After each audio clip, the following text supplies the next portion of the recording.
Mais um GigaCast hoje, nós estamos com um fundador que eu admiro muito, que fundou uma empresa que já ajuda centenas de milhares de brasileiros a trazer dinheiro do exterior, mandar dinheiro para o exterior, a remessa online, que foi vendida para o Ebanks por mais de R$ 1 bilhão. Está aqui com a gente hoje. E hoje você vai ver esse cara todo bonitão aqui, mas, cara, quando eu conheci ele, o cara tinha 30 quilos a mais, era charmoso com 30 quilos a mais também, mas virou triatleta, uma baita de uma história de superação, de todo o resultado que ele trouxe aqui com vocês, Alexandre. Obrigado, Ale. É um prazer enorme estar aqui. Eu cofundei a empresa, né, junto com o Fernando Pavani, o Márcio Williams, Stefano. Então foi parte dessa história da remessa online. Mas é um prazer enorme poder contar um pouco e o que eu aprendi, tanto nessa jornada empreendedora, como também nessa fase atleta. Mano, a gente tá muito feliz de você estar aqui. E aí foi muito bacana aquela conversa que a gente teve lá no parque, né? Que a gente se conheceu, teve a primeira interação. E aí vamos falar de tudo hoje, vamos conversar um pouquinho sobre a sua trajetória aí. E, mano, esse lance dos 30 quilos é bizarro, hein? Eu também perdi um pezinho, mas, porra, 30 é bastante, cara. Não, é bastante. Vamos começar com os primórdios, cara. Nasceu aqui em São Paulo? Sim. E aí, cara, como que foi a tua infância? Onde você estudou, assim, no ensino fundamental, médio? Comecei estudando no Porto Seguro e foi ali que um pouco começou, assim, eu virei a chavinha nessa parte de estudo no Porto Seguro mesmo, assim. Eu tinha um professor chamado João Canhada, de matemática, eu lembro até hoje, no segundo colegial. João Canhada não esperava que estaria sendo mencionado aqui. Mencionado num podcast. Primeira menção, João Canhada. João Canhada, eu já dei um salve para ele depois que eu voltei, né, de Chicago, que eu chego nessa parte da história, mas eu era um cara bem, um adolescente bem agitado, vai. Então, eu tava fazendo muita besteira no colégio, não prestava atenção. Eu tava no fundo, no meio ou atrás? Ou na frente? Era do fundo, da bagunça e sempre me envolvendo em alguma confusão.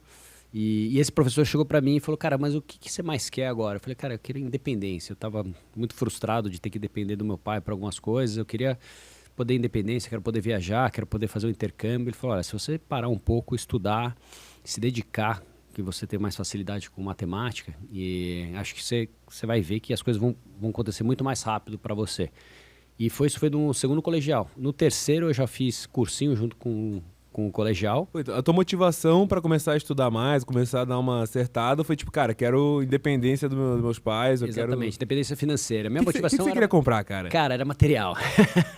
E depois isso foi mudando ao longo do tempo, mas eu estudei no Porto numa época, talvez numa época de vocês, que tinha aquela história do New Balance 1600, tinha o videogame do momento e nada disso, cara, eu tinha acesso. Não, eu tinha uma família de boas condições, mas o meu pai era muito restritivo. Mano, eu também era a mesma condição, irmão. Sabe qual foi minha primeira pira pra ficar rico? Häagen-Dazs. Eu queria muito, cara, velho. tem até o Speed Stick. Não sei se você lembra, quando o desodorante estava chegando no Brasil, esse desodorante chegou, era importado. E todo mundo lá não usava na hora da educação física. Cara, eu não tinha essa porra de desodorante. Você não tinha o Speed Stick, era o Axe lá, o basicão, entendeu? E eu falava, caraca, pô, mas por que é tão difícil será poder comprar isso aqui? Meu pai trabalhava pra caramba, então isso foi uma motivação. Engraçado, né? Como essas pequenas coisas dão essa motivada. Cara. E aquelas economias que não faz o menor sentido. Sabe? Tipo, o Häagen-Dazs, mano, o Häagen-Dazs custa R$16. Na época custava R$16, tá ligado? Vai saber, mas por um lado também foi essa pira que me deu essa virada de chavinha. Óbvio que também eu acho que também tinha um pouco de ambição de querer estar na frente, tinha um negócio de competição, assim, né? Então isso pra mim foi o que virou a chavinha, comecei a estudar, passei na época chamava IBMEC, no INSPER aqui no Brasil, em São Paulo, para começar a economia.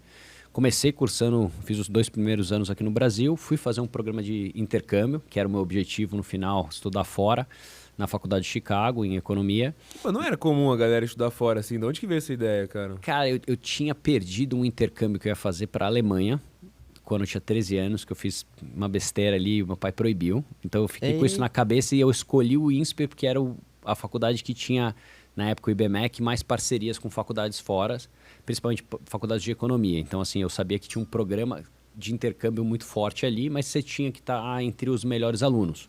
Então, desde que eu entrei, eu comecei já a prestar atenção para não pegar nenhuma DP, para poder ser qualificado para o programa de intercâmbio. Então, meus amigos, eu aproveitava também, mas eu fazia já quase que, tipo, aula particular para não bombar naquela matéria, por exemplo, Econometria 2, que uma galera bombava, Você já se preparava para fazer. Já me preparava que o objetivo era fazer o intercâmbio. Cara, como é que era o IBMEC na época, né? Porque o INSPER, eu sinto que, pô, da época que eu prestei faculdade para hoje, deu um pump bizarro, né? Hoje é visto como uma das melhores faculdades e tal. Era um começo, tinha o terceira ou quarta turma que estava formando lá, era um prédio lá no Paraíso.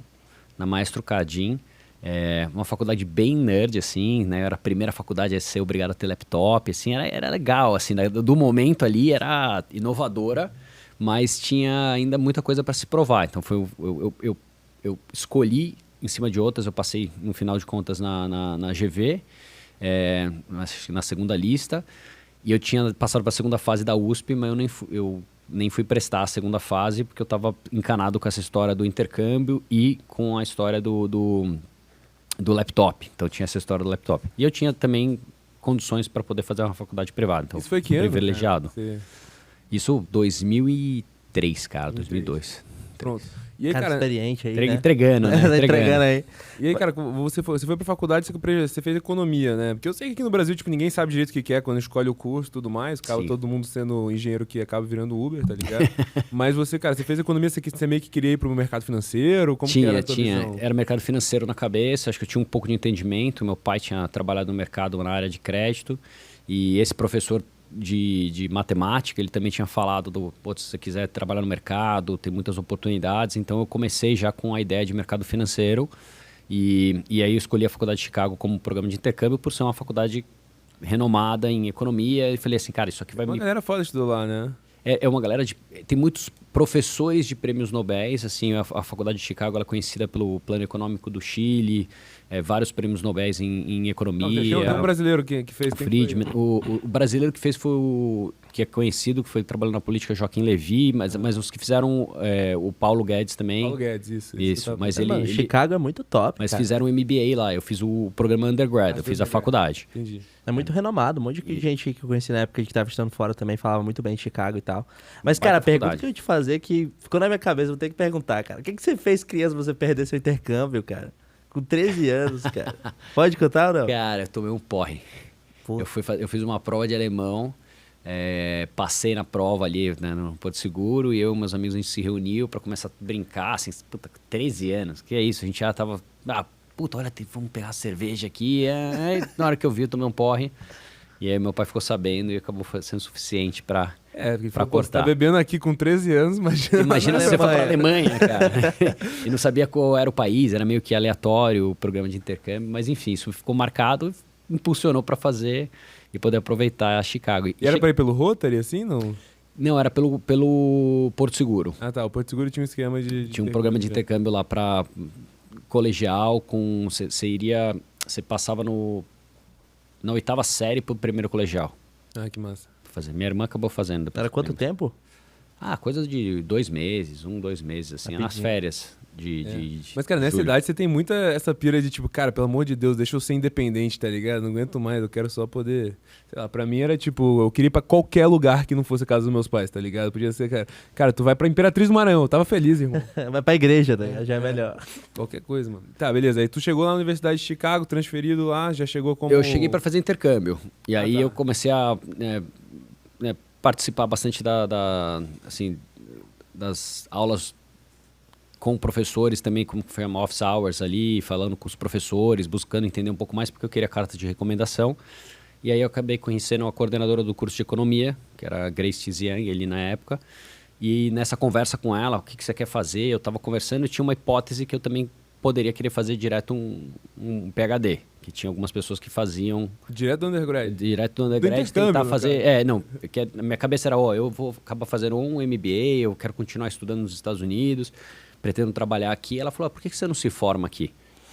E aí, nessa conversa, eu falei, não, mas é possível?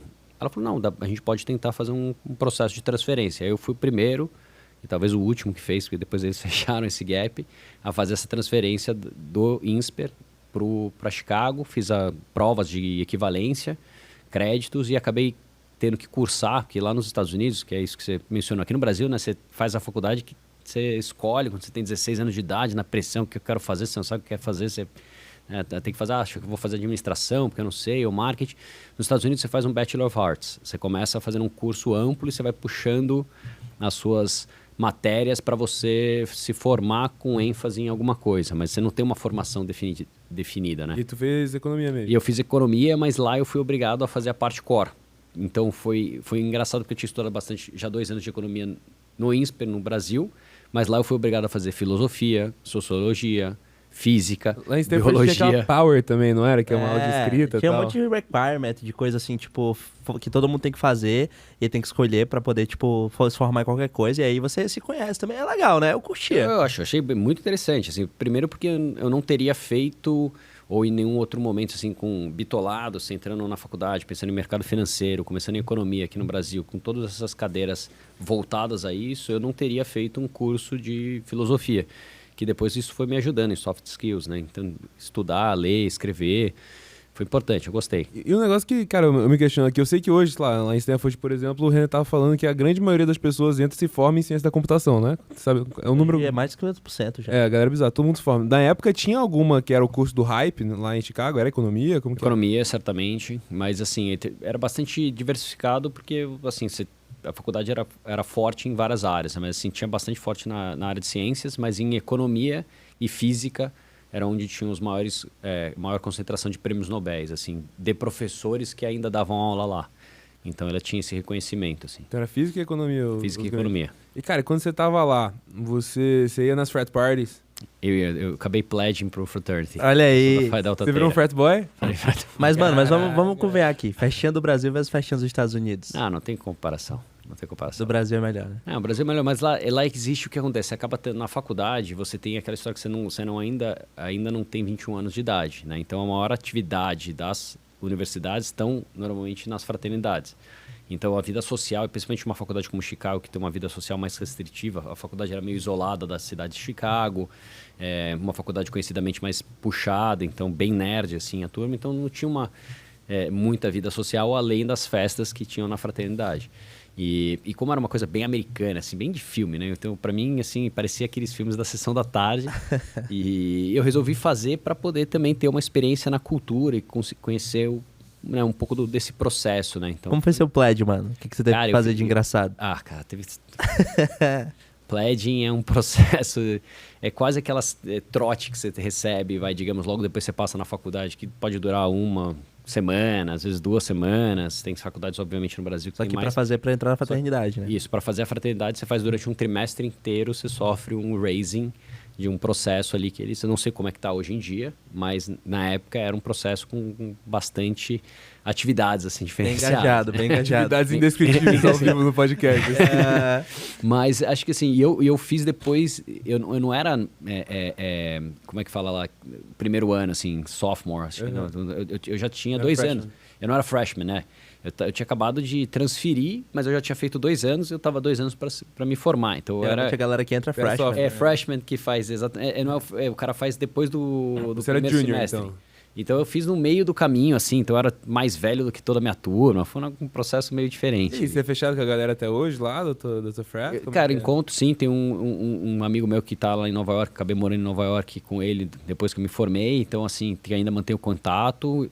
Eu não tive a oportunidade de ir esse ano, mas eu tenho vontade de voltar lá pra reencontrar com o pessoal, assim. Mano, que irado. Você virou um frat bro mesmo, assim. Frat bro, cara. E, mano, o que eu acho interessante, olha, é que, mano, eu sinto que hoje em dia, tipo assim, pelo menos em Stanford eu senti que tinha uma conexão, a galera de frat desconecta muito, mas diminuiu a quantidade das brincadeiras, os engajamentos, hoje é muito mais light, a galera já não é tão conectada. Mas antigamente, quando eu converso com a galera fala que era bem mais intenso, né? Eu acho que foi reduzindo, assim, acho que o Greek Life era muito forte nos Estados Unidos, era um processo, assim, que tinha uma questão de brotherhood mesmo, de vários... E as faculdades tinham fraternidades com diferentes tipos de turma. Então, tinha a turma do futebol americano, tinha a fraternidade de futebol americano, tinha a fraternidade dos latinos.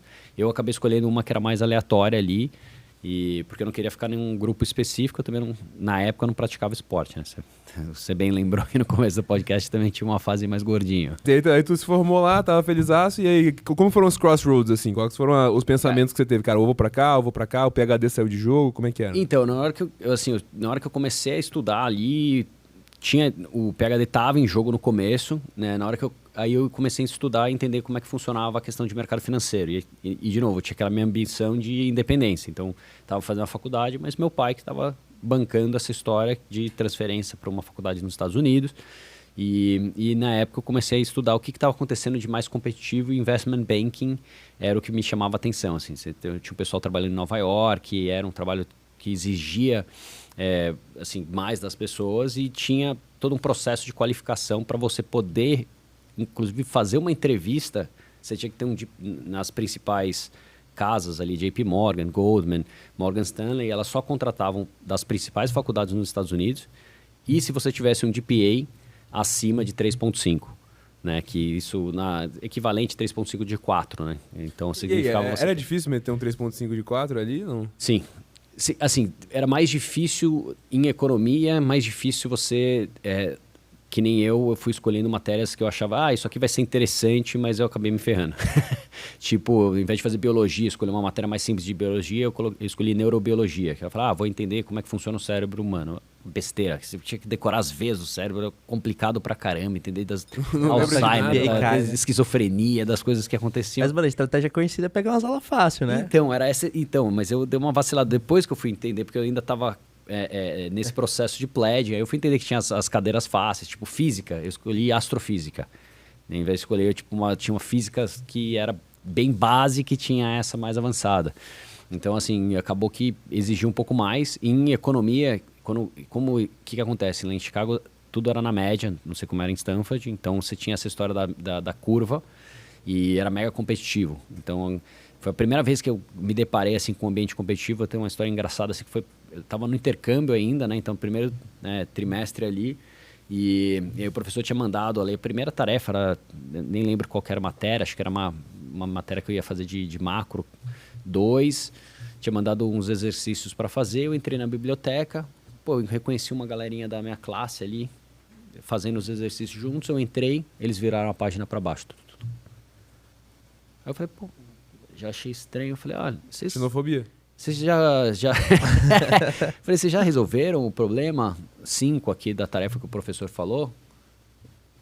Já, mas você resolveu a 8? Falei, resolvi. Então deixa eu ver a 8. Aí eu mostrei a 8, como um brasileiro que você tá nem aí pra isso. Boa, né? Aí eles mostraram a 5. Eu falei, que porra é essa? Daí eu fui comentar com alguém e falei, cara, você tá louco? Ninguém aqui, em algumas dessas classes, o pessoal não quer que você tire uma nota boa, porque você vai puxar a média pra cima. E eu comecei a perceber, né, principalmente você pegava a teoria dos jogos, as matérias mais concorridas ali, tinha uma competição forte, ninguém te ajudava. Ninguém tinha interesse em te ajudar para você tirar uma nota maior e puxar a média para cima, né? Então foi a primeira vez que eu me deparei assim com essa ideia de um ambiente competitivo acirrado. Meio ruim assim. também, né, cara? Meio tóxico às vezes, né? Assim, eu não sei se ainda está dessa forma, mas foi algo que eu tava nem aí, eu compartilhava quando eu fazia a tarefa, perguntava, mas aí eu comecei a ficar mais arisco, né? Mas depois desse processo. Caraca, bicho, que viagem esses caras, né? Oi, teve alguma aula muito foda que você pensar, faz sentido. Não, teve assim, acho que das mais complexas que eu fiz foi a teoria dos jogos 2 que tinha ali. Foi uma área que pegou bastante. E essa de astrofísica deu uma viajada também. Era legal, mas assim, tinha bastante coisa para lembrar de física e eu não lembrava do colegial, então não estava tão recente na minha cabeça. Mano, e é loucura também que em colégio americano você tem muita aula que, tipo, aqui no Brasil também, mas que mestrado também pega, PhD também pega. Então você entra numa aula dessa e tem lá os caras de PhD de física que está no meio da aula, tá ligado? Não, isso é legal, você podia sentar também em algumas aulas de MBA, então, assim, mas para ouvinte, né? Você não fazia a matéria. Então isso foi legal, te deu para ter uma noção bem boa na parte da formação. Mas eu entendi esse negócio da competição, por quê? Que faz sentido. Depois, no final do processo, o que acontece? As faculdades começa o processo de recruiting dos grandes bancos, né? Quem quer investment banking como eu queria, ele só vai contratar baseado, ele só te entrevista se tivesse uma nota média acima. Então, a concorrência já, né, acho que o pessoal já começava a olhar para isso desde o primeiro semestre, assim, falar, cara, se esse cara tiver nota, não só ele vai puxar a minha nota, mas também ele vai estar na minha frente dali para o processo das poucas vagas que vão estar abrindo. E aí eu acabei conseguindo, né, 2 propostas direto da faculdade. E essa foi na época foi JP Morgan e Credit Suisse. Eu acabei indo pro JP Morgan, porque era um time que eu conhecia gente que tinha ido para lá e falava bem. E aí eu fui para Nova York. E essa foi a primeira virada de chave, porque quando você é contratado ali, na época você recebia um signing bônus. Então era um cheque, era um bônus avançado para você poder fazer a sua mudança, assim. Então foi a primeira hora que... Opa! Entrou uma graninha. Agora vai comprar o Rexona, agora vai comprar... Agora eu consigo comprar um Speed Stick aqui. E aí, cara, você... Cara, não sei, eu sei que assim, uma parada que eu já falei aqui no podcast umas vezes, mas que eu acho que é muito verdade, que é... Quando o founder, tá ligado? Quando ele levanta a rodada seed, ele vira um cara muito desagradável, tá ligado? Porque ele vira o cara mais legal do grupo de amigos dele do ensino médio, entendeu? Porque ele levantou uma grana, conhece um cara rico aqui e ali, e ele fica muito mala, fica um pouco com aquela síndrome de segurança do shopping, sabe? Fala assim, mano, você precisa entender qual que é o caminho aqui, ó, deixa eu te ensinar tudo. E eu já ouvi dizer que quem entra, tipo, no Google, no GP, logo depois da faculdade, fica meio mala mesmo. Você sente que você ficou? Cara, eu acho que deu um pouquinho assim, pô, passei investment banking em Nova York, tinha esse lado assim, JP, mas né? a grande verdade, assim, na hora que chegou lá no dia a dia, cara, era muita porrada e assim, todo o processo não era nada glamuroso, assim, ele trabalhava pra caramba. Então, trabalhava 18, 20 horas por dia, 7 dias por semana. É realmente absurdo, assim. E eu tinha lido o Monkey Business, que era o livro que contava essa história, contava, né, que o pessoal trabalhava pra caramba. Aí você fala assim, não deve ser assim. Não, né? não deve ser assim. Não, quem que trabalha 20 horas por dia? Não é possível. Cara, tava lá trabalhando 20 horas por dia. Tinha que fazer táticas pra, tipo, não dormir numa reunião. A gente preparava o pitbook, assim, o segredinho de ficar colocando uma unha debaixo da outra, assim, pressionando pra você sentir uma dor constante, pra você não dormir durante a reunião. Sério? Porque às vezes você tava, tipo, 2 semanas dormindo 3 horas por dia. Então, isso aconteceu. Então, acho que e tendo uma noção, tendo estudado numa faculdade, né, com bastante gente do mundo inteiro, que já era bastante competitiva, e, cara, cheguei em Nova York e era de uma classe de analista do JP da época, que foram 400 pessoas. Assim, eu falei, cara, que grande merda que eu sou aqui nesse negócio. Então, assim, por mais que tava, legal, tinha um lado, né, de senso de, investment banking. Você vinha pro Brasil, a galera achava animal, provavelmente. Isso, vindo pro né? Brasil, mas lá você era mais um, entendeu? Então, assim, tinha esses dois lados da moeda, e acho que isso apanhei tanto nesse período, depois continuando no mercado financeiro, que isso deu um pouco de humildade, assim. Acho que as pessoas acabam vindo em alguns momentos com mais arrogância. Eu acho que Não deu tempo. não deu tempo, eu tomei muita porrada, acho que E você, cara, você chegou lá e trabalhou com o quê? Eu trabalhei com um banco de investimento e eu fui colocado num time de geração de energia e transmissão de energia nos Estados Unidos. Então, você assim, ficava olhando deal, assim? ficava olhando M&A, mas foi bem, vamos lembrar, né? Eu peguei o final do ciclo da curva. Então, eu peguei o ano de 2007 nos Estados Unidos, um pouco antes de Lehman Brothers. Então, já estava começando a fechar os deals, então era muita emissão de dívida que acabou acontecendo. Alguns M&As de empresas internacionais olhando o Brasil, quando tiveram leilões de empresas brasileiras, mas não fechou, esses deals não foram. E aí veio o Bear Stearns. Eu estava lá nos Estados Unidos quando começou a crise, né, do subprime.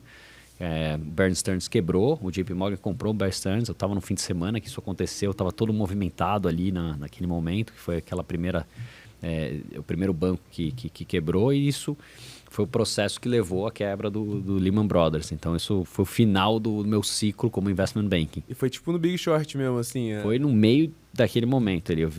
Assim, tudo acompanha. Era o final da bolha, assim, já estava começando o pessoal sentindo 2017, assim, as coisas acelerarem, os deals já não estavam saindo, e depois veio o Bear Stearns. Eu tinha um período aí, foi a maior sorte que eu tive, que trabalhar nos Estados Unidos você precisa de um visto, o H1, que na época era loteria, acho que voltou a ser loteria agora também com competitivo, e eu não passei na loteria, então eu fui transferido para o JP do Brasil. E eu voltei para o Brasil antes do Lehman Brothers. Caramba. Então eu não renovei meu lease lá no Nova York, eu não, acabei tendo custos maiores, eu voltei como um expatriado, porque eu trabalhava no JP dos Estados Unidos. Então, vim pago Um salário pro Brasil, bolado. com salário para cá. E aí aqui eles ia ter uma possibilidade de transferência para uma área de research. E aí que era do investment bank para research, eu comecei a pesquisar, falei, cara, porque o investment bank do Brasil já estava bem alocado, acho que eu prefiro trabalhar no buy side, né? Então comecei a estudar, comecei a entender essa época, porque a história era 2 anos de investment bank, vamos para um private equity, mas eu entendi que tinha a possibilidade de trabalhar em fundos de ações de empresas listadas, que eram filosofia fundamentalista. Então, você fazia uma análise parecida com private equity, mas para investir em ações. Então, eu saí do JP e acabei entrando no começo de um fundo de ações que hoje se chama Velt, na época chamava M-Square. Interessante. Mano, lá em Nova York você morava sozinho? Então, eu dividi o apartamento com um brother brother da Fred. Fred. Ah, tá. Sempre dividi, no final da faculdade também, dividi apartamento e lá em Nova York também. Sim, sim. E você curtiu a vida em Nova York, mano? Cara, eu não consegui curtir porque eu não consegui ter Não uma tinha vida. tempo, né? Assim, é bizarro, assim, parece, cara, você tá exagerando. Não, eu devo ter, tipo, eu fui no parque 2 vezes, que foram os fins de semana. Eu tive mais ou menos uns 2 fins de semana e meio livres. Teve o primeiro summer ali, quando o training foi a melhor parte, que era essa época que deu para aproveitar. Que você tem um primeiro mês, quando você passa lá no programa de Investment Bank, tem um primeiro mês de treinamento. E aí você faz só estuda, tem o da Modaranda na aula de valuation, assim, bem legal você fazendo os estudos, bastante networking, eles fazem uns eventos, que era assim, que a gente brincava, né? Era o hype, a enganação para depois te massacrar. E aí quando começou, então passou esse primeiro mês, começou e de fato, assim, 2 semanas depois... Só trabalho. Só trabalho. Cara, e a galera, assim, quando ganhava o bônus, é tipo em filme, assim, queimava tudo no strip club mesmo? Cara, embalada mais, sim, mas tinha muito parecido com o filme, a dinâmica ali, assim. A galera gastava muito em balada. Só que, cara, você pagava assim, tinha uma impressão de muito dinheiro, mas era só no bônus. Porque no mês a mês, como você paga taxas e o rent era muito caro, você vivia relativamente apertado. Por mais que você tinha um salário alto. Mas eu dividi um apartamento, eu lembro, para número de hoje, isso ainda é caro. Assim, eu dividi um apartamento e eu ainda pagava $1.800 de aluguel, um apartamento pequeno em Nova York. Que absurdo. Na época, né? Tô falando 2007. E tu tirava quanto? Cara, eu devia tirar mais ou menos uns $8.000 por mês. E aí quando tu voltou pro Brasil... $6.000 por mês de fixo. E aí mais um bônus que deve ter sido $80.000 no primeiro ano. Que aí foi assim, Primeira legal. baladinha. E aí eu consegui não pagar muito taxas porque eu fui transferido para o Brasil, então eu não estava residindo em Nova York, assim, eu tive um benefício. Senão você toma 40% de taxas na cabeça, né? É porque a galera reclama do Brasil, mas o Brasil não é tão ruim assim de taxas, né, comparado com os Estados Unidos. Estados Unidos é pesado, né? É pesado, de income taxes. O problema do Brasil é todo o resto, né? o que está dentro do consumo, né? Então você acaba indiretamente pagando muito imposto. E Bruno, você ganhou esse bônus aí, tu gastou com o quê? Cara, Comprou o New Balance ou não? eu comprei um carro aqui no Brasil. Mudei. Foi a primeira coisa. Qual foi o primeiro carro? Foi um Golf. Um Golfão. Um Golf, é. Aí sim. Caraca, Golfão de Estourou. malandro. Que era do meu chefe na M Square, era do Maurício. E aí eu comprei o carro dele ali e foi a primeira coisa que eu fiz. Pô, tem o meu carro, legal, porra. E o salário se manteve quando você veio aqui? Como é que foi? Não, eu vim muito mais por risco, né? Então, quando eu mudei, eu saí do JP, eu fui pro fundo. No fundo, era mais risco. Você tinha um salário razoavelmente baixo, mas você tinha um variável baseado na performance do fundo. E acabou que o fundo foi crescendo, então eu entrei no começo do fundo, o fundo foi dando certo. Foi aí que começou a minha vida com tecnologia, né? Que a gente vai falar da parte do empreendedorismo. Até então, era mercado financeiro. Aqui você tá com quantos anos, cara? Uns 25? 38. Não, agora. Agora sim, não, mas nessa história... Nessa história, eu tô trabalhando lá em Nova York com 21, 22. Eu me formei cedo. Eu vim aqui e comecei com 24. Com 24 você veio pro Brasil? Com 24. E aí você entrou ali, e que você entrou meio que em qual pegada? Entrei como analista research, estudando empresas no Brasil, assim. Então, você tinha que fazer research mesmo, pesquisa, entender o modelo de negócio, entender quem eram as pessoas que estavam tocando, o fundamentalista, né? Tipo Warren Buffett, você saber as vantagens competitivas, barreiras de entrada, os diferenciais. Então, era assim, estudar muito a fundo um negócio para entender se você gostaria de ser sócio desse negócio através da compra de ações, né, listadas, você ser sócio de uma empresa. E hoje é bem mais comum, né, essa metodologia. Na época era comum já? Não? Acho que já estava bastante difundida nos Estados Unidos, mas era ainda poucos fundos no Brasil. Tinham poucos fundos no Brasil fazendo value investing, assim. E os outros fundos faziam o quê? Acho que tinha muita... Boa pergunta, assim. Acho que tinha muito fundo multimercado no Brasil. O Brasil foi sempre um país de renda fixa, né? Então, acho que o mercado financeiro de ações, ele começou a ser desenvolvido a partir de 2001, quando veio a lei do novo mercado, né, financeiro, quando você teve uma melhor regulamentação. E então, acho que a Bolsa no Brasil começou a, de fato, permitir IPOs e ter mais, acho que, movimentação a partir de 2006, 2007, só que aí veio a crise, né? E aí a gente começou a crescer de novo em 2010. E aí aí tu já estava lá e começou Tava lá e eu estava acompanhando. Então, deu sorte que a TOTUS, que era a empresa, até hoje, né, uma das principais empresas de tecnologia, ela tinha comprado a DataSul. Eu tinha vindo eu estudava, eu tinha experiência em fusões e aquisições, então ele me passou para acompanha esse case. Aí eu virei o analista de tecnologia. Então foi essa minha primeira experiência, foi estudando TOTUS, depois eu acabei acompanhando o setor de pagamentos, Redcard, Cielo, acompanhando CETIP, B3, como empresas listadas. E isso foi, assim, me dando entendimento, uma visão de como era o mercado brasileiro, e eu acreditava que eu entendia de tecnologia, né? E aí, quando eu comecei a estudar mais a fundo, você começa a estudar um modelo de... Na época era o RP ainda, que era venda de licença com manutenção, e a discussão era se o modelo SaaS ia vingar. Caraca, que doideira. E aí tinha Salesforce, que era o case de sucesso de uma empresa de listada, mas que não dava lucro, que estava crescendo pra caramba. Era essa dinâmica, e algumas empresas que estavam começando a chamar a atenção porque tinham rodadas privadas muito relevantes. Era o começo do Groupon, o Facebook, o Uber. Venture Capital no Brasil, nada. E no Brasil ainda estava... Algumas empresas, assim, você começava a ouvir a falar disso, mas tinha muito pouca coisa. Era tudo muito pequeno ainda, É muito né, pequeno. cara? Então foi esse movimento que, assim, comecei a estudar isso nos Estados Unidos. Eu falei, olha, isso aqui vai mudar muita coisa. Não sei muito bem como é que vai impactar, porque você está falando desse modelo de venda digital, de modelo de SaaS, como que funciona a barreira de entrada, vantagens competitivas, como é que funciona isso nesse cenário, olha esses valuations, o que essas empresas fazendo essas rodadas em valuations altíssimos, privados. Então isso foi ativando, assim, que eu brinco, fui mordido, né, pelo inseto da tecnologia. Eu falei, pô, quero participar dessa história. Assim, mano, valuations altos pra caramba. Não, eu falei, cara, quero isso aí. Não, era muito...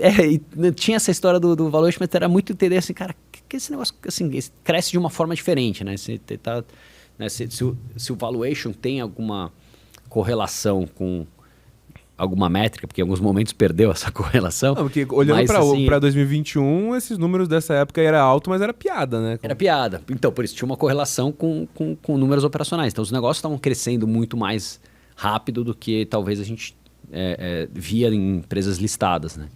Então, isso me chamou a atenção. Eu falei, cara, eu tô a fim de fazer isso. Eu não sabia como. Isso é 2013.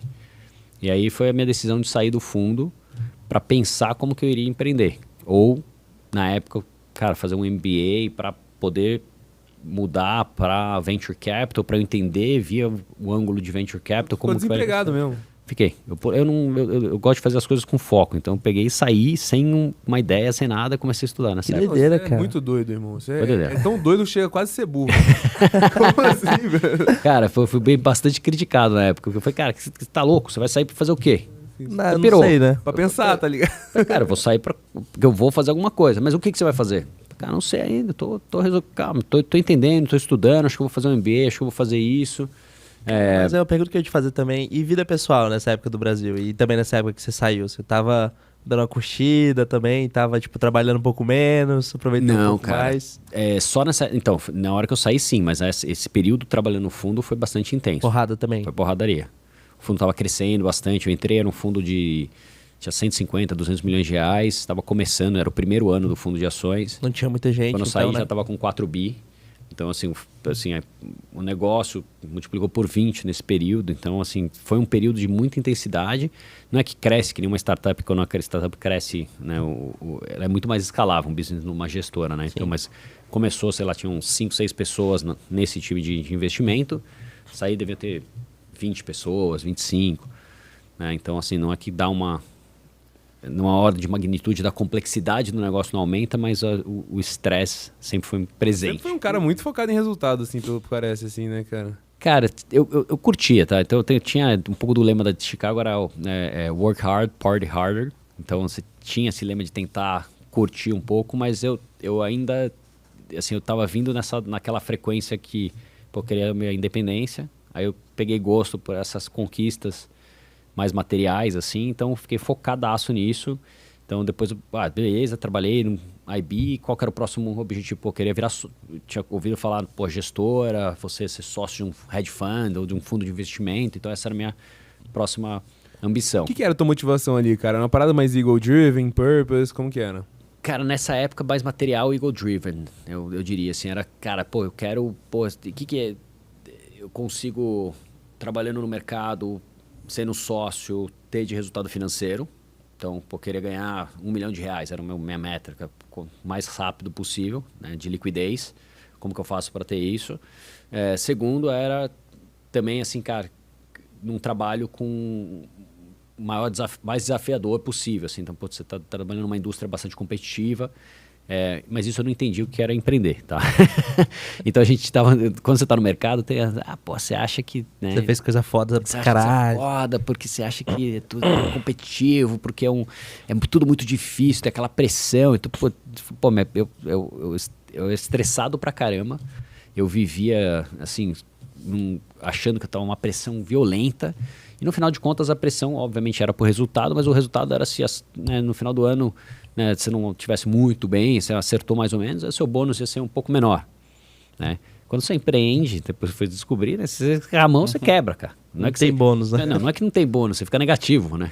Que no Brasil ainda você vai terminar, vai encerrar a empresa, passivo, vai ficar né, só com cara? passivo. Então, eu fui descobrir que tudo que eu sentia de pressão naquela época era muito assim, lógico, existia, tem essa dinâmica, um ambiente mega competitivo, você trabalha pra caramba, mas assim, no final de contas era mais um resultado diferente quando empreender, que você tem mais accountability. Assim. Cara, um negócio que eu percebi de mercado financeiro, dando uma zoada, é que a galera do mercado financeiro tem um fetiche de horas. Você já percebeu?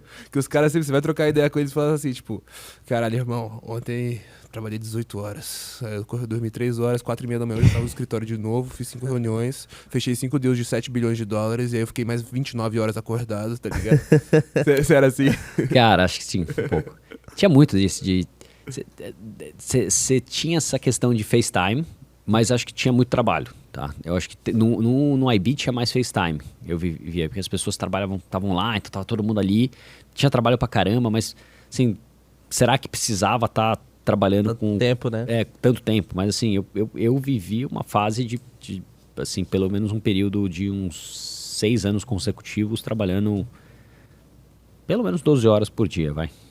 Pelo menos, cara, 12, 16. Final de semana, às vezes, também. Fim de semana, eu queria ver a tua visão sobre isso, assim, cara.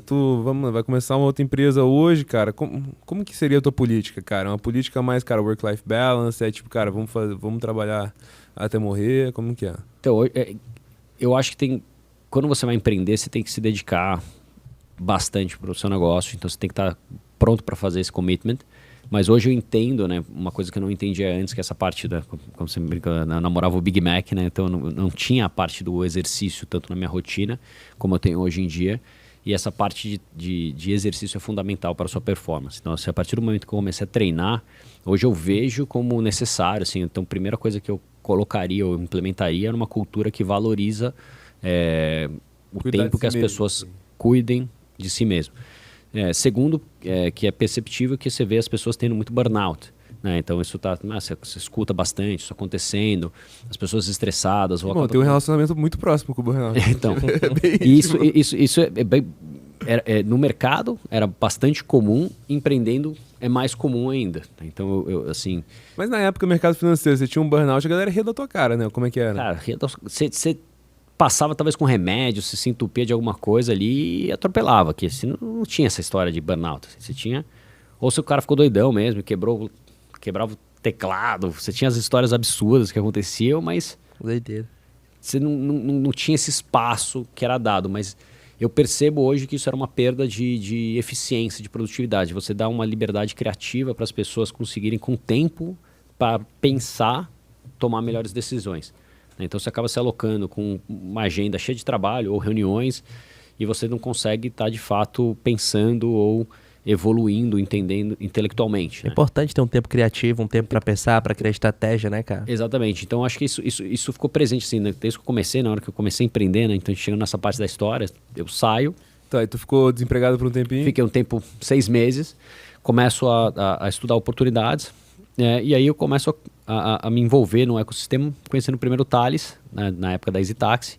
Foi o começo de tudo, conversando com ele, falando sobre a EasyTaxi. Eu recebi uma proposta ali, fiz um processo com a Rocket.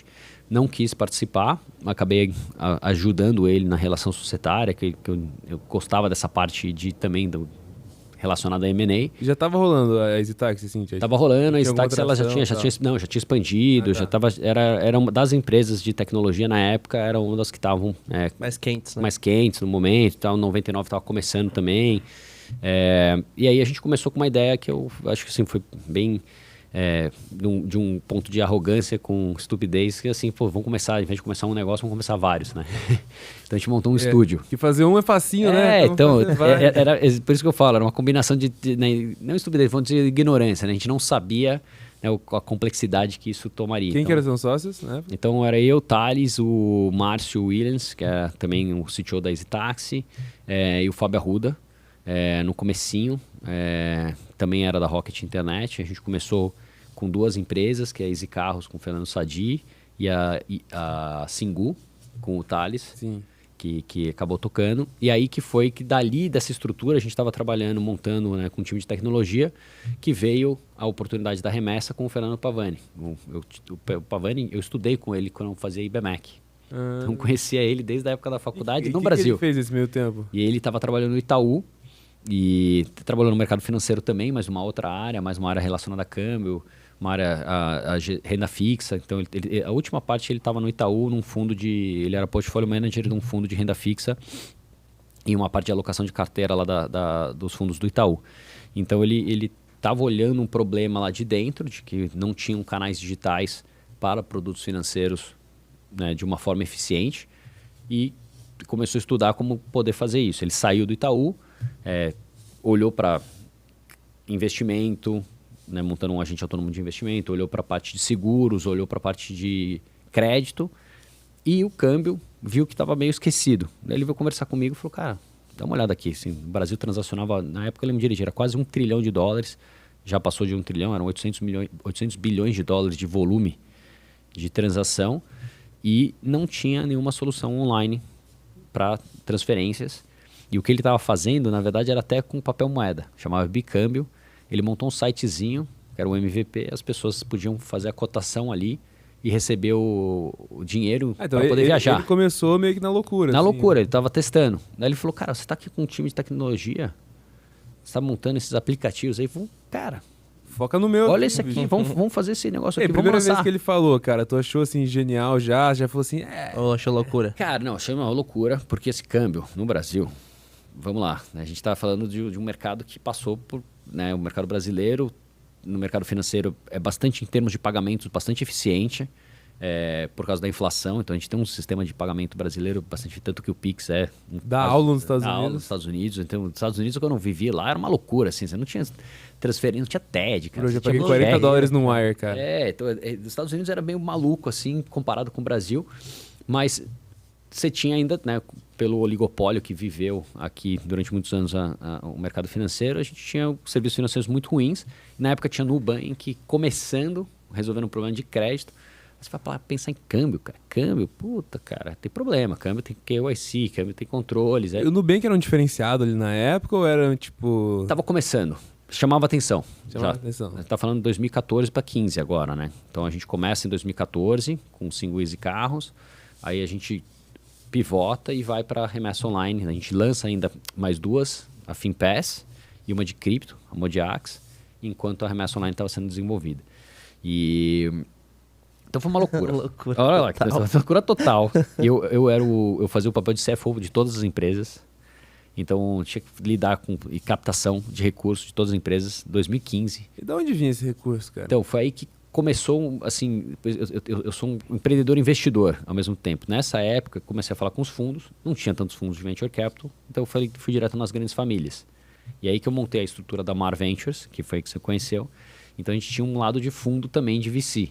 Eu fui captando direto com grandes famílias para poder financiar o crescimento dessas empresas enquanto elas não tinham tração suficiente para chamar a atenção de um fundo, e sempre tinha aquela história de, pô, você é um builder, assim, qual que é essa estrutura? Então assim, a gente viveu todos os desafios possíveis de começar um negócio, começando múltiplos negócios e com mais essa complexidade de que tinha um venture builder no meio da operação. Cara, isso é um negócio que eu não recomendaria nem para meus piores inimigos, cara.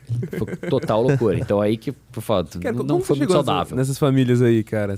Então, foi através de um sócio que eu tenho até hoje, que é o André Azen. Ele trabalhava eu conheci ele da época da faculdade, e ele trabalhava na parte de High Net Worth Individuals na Reding Grifo, e que depois foi comprada pelo Credit Suisse. Então ele tinha relacionamento com grandes famílias. E eu fui falar com ele, falei, cara, eu preciso ter relacionamento, eu preciso entender como é que... eu estou montando isso aqui, eu vou precisar de dinheiro, eu não consigo captar de fundo ainda, e eu vou precisar captar das famílias. Como é que eu faço? E aí ele foi o primeiro maluco. Ele falou, não, eu gostei, eu boto. E aí me apresentou outras pessoas, e aí assim começaram as pessoas, a gente foi, né, as famílias mais próximas dele, e assim a gente começou a captar. Até que E você fazia o grosso desse trabalho? Como que era? eu ainda tenho um relacionamento, faço. Eu tenho ao todo, então imagina, eu tenho mais de 90 stakeholders. Caraca. Até hoje, assim. Dá 84 LPs com sócios diretos, mais os stakeholders que já saíram, mas que ainda têm a receber, vai passar de 100. E, mano, lidar com Eu acho que, assim, investidor... né, não, um é negócio investidor, difícil, né? sócio. Então eu tinha sócio, vamos lá, tinham sócios na Builder, aí tinha o partnership da Builder, depois tinha cada venture, tinha os fundadores, os cofundadores, os investidores, Muita gente pra lidar com. os veículos, os LPs. Eu acho que assim, se você perguntar qual a maior experiência que você teve dessa loucura toda, além de, né, primeiro entender o meu limite psicológico durante essa jornada, foi ser um bom gestor de conflitos.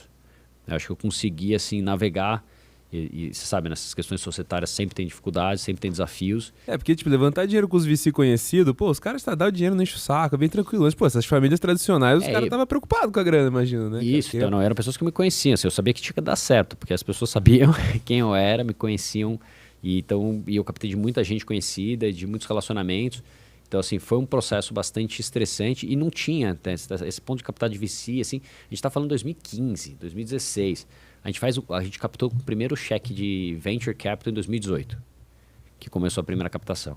Cara, me explica um pouco como era o modelo, cara, que você captava como se fosse um fundo, certo? Eu captava tanto numa holding, que tinha participação nessas investidas, né? então que era a Mar Ventures, e eu Mas captava... aí você tava vendendo um pedaço da holding? pedaço da ou holding ou você que- pegava, tipo, 2%, 20%, assim, o deal de fundo, assim? Não, eu vendi um pedaço da holding. Então Ah, eu acabei fazendo um deal que ele acabou, no final de contas, se tornando caro. Se você pensar no modelo, eu refiz esse modelo na minha cabeça várias vezes depois para entender, porque no final de contas o que acontece? Você vende um portfólio atual, tá, para você reinvestir num portfólio futuro. Mas a partir do momento que uma empresa está dando muito certo, você está vendendo indiretamente uma participação nessa empresa, então indiretamente estava vendendo minha participação na Remessa Online, porque eu estava me diluindo na holding. Né? Nessa época não valia nada a remessa online, Não, né? Era o pior projeto do negócio. Mas eu, desde Tava começando, né? estava começando, mas assim, era um dos últimos que estava começando, mas que estava acelerando. Mas você vendia um pedaço dele para você colocar, por exemplo, numa exchange de cripto. E a gente foi montar em 2017. Não é a maneira mais optimal, né? Tipo... Então, ele tem prós e cons, porque assim, no final de contas, aí eu captava também SPVs para fazer investimento direto nas ventures. Então captava para as ventures, no começo quando as ventures estavam fazendo um mútuo conversível, era direto a pessoa física, mas numa rodada grande, por exemplo, a gente fez o série A da Remessa, eu co-investi num veículo da Mar Ventures, Entendi. que aí a gente já captou e foi relevante. Metade da rodada, a gente colocou lá 2 milhões de dólares. Quando foi fazer o série B, a gente captou 20 milhões de dólares, dos quais 10 milhões de dólares era o fundo da Mar Ventures colocando, que a gente fez em parceria com a Bewater, que isso foi surgindo nessa época. Então a gente foi captando, então tinha a captação na holding, mas também tinha a captação direta nas empresas. Que a holding podia botar, tipo isso. A holding podia botar, ou um fundo da holding botava, ou a própria empresa captava diretamente. Então, por exemplo, uma delas, a Finpass, foi fazer um programa do Boost Lab, recebeu investimento do BTG, da iBricks, a própria Remessa recebeu investimento primeiro do GFC, depois foi da Kazek. E aí foi nesse momento que eu comecei a dedicar 100% do meu tempo para remessa. Não 100% porque eu tinha ainda participação no conselho para as outras, Cara, outras antes empresas. de entrar um pouco mais no detalhe, cara, vamos pegar essa parte do fundraising, assim. Você teve essa Tá. etapa de fundraising onde você foi lá com as famílias levantar uma grana e depois você teve uma parte com os fundos, assim, né? Sim. Eu acho que, pô, sei lá, eu pelo menos, eu olho pra trás, a primeira vez que eu fui fazer fundraising, eu falo assim, caralho, quem foi o maluco que investiu naquela parada? Não sei se esse é o teu sentimento também, mas queria ouvir, sei lá, algumas cagadas, assim, que você fez na tua primeira experiência. Cara, não, teve várias, né? Assim, eu acho que a primeira erro que eu acredito que cometi, assim, depois entendendo, né, já focado na jornada da remessa, é que o fundraising ele é um trabalho constante se você está nesse modelo de crescimento de uma startup com modelo de venture funding. Se você vai fazer uma série, o que eu quero dizer com isso? Você vai fazer uma rodada, um seed, depois um série A, um série B. o processo ele começa e ele não termina. Então você tem que continuar desenvolvendo relacionamentos, você tem que continuar se preparando. E a gente não tinha, a gente achava que captava só no momento que precisava captar. Então isso foi um erro que foi cometido. Então você levantou a primeira grana ali. Aí levantou, aí meio que tipo, tá bom, vamos focar aqui, porque tinha que levantar, tinha que fazer tudo, né? Era cobrar o escanteio e cabecear ao mesmo tempo, né? Então não é que eu tava só fazendo fundraising, mas estava, né, ajudando a estruturar as empresas, fazendo a parte de estratégia, a parte financeira, ajudando a contratação. Então era um pouco de tudo. Então meio que deixava, então beleza, vou pensar nisso aqui quando precisar. Só que com a velocidade que os negócios foram crescendo, começou que, para mim, o processo de captação foi tomando mais e mais tempo, né? E então assim, acho que essa foi a parte que foi mais difícil, foi que eu estava constantemente fundraising para diferentes empresas ou para holding durante um período de tempo muito longo. Então você era o fundraiser da parada? Sim. E cara, assim, como que é o teu framework hoje, assim, cara? Vamos dizer assim, você, sei lá, uma empresa, você tá advising uma empresa aí, a empresa foi lá, cara, levantou uma rodada seed. Com qual frequência fala com com a galera que não é investidor, né? Que é tipo, os caras que, pô, passaram o deal, ou que você conhece, mas não quis investir. Eu acho que assim, você tem que sempre manter um relacionamento, uma frequência. Se você quer estar bem preparado, você consegue criar um diálogo com os investidores atuais como os investidores que deram pass. Então, através de um reporte, se você se organiza, estrutura, vai fazer um reporte mensal para a sua base atual, você manda um report mensal ou algum update.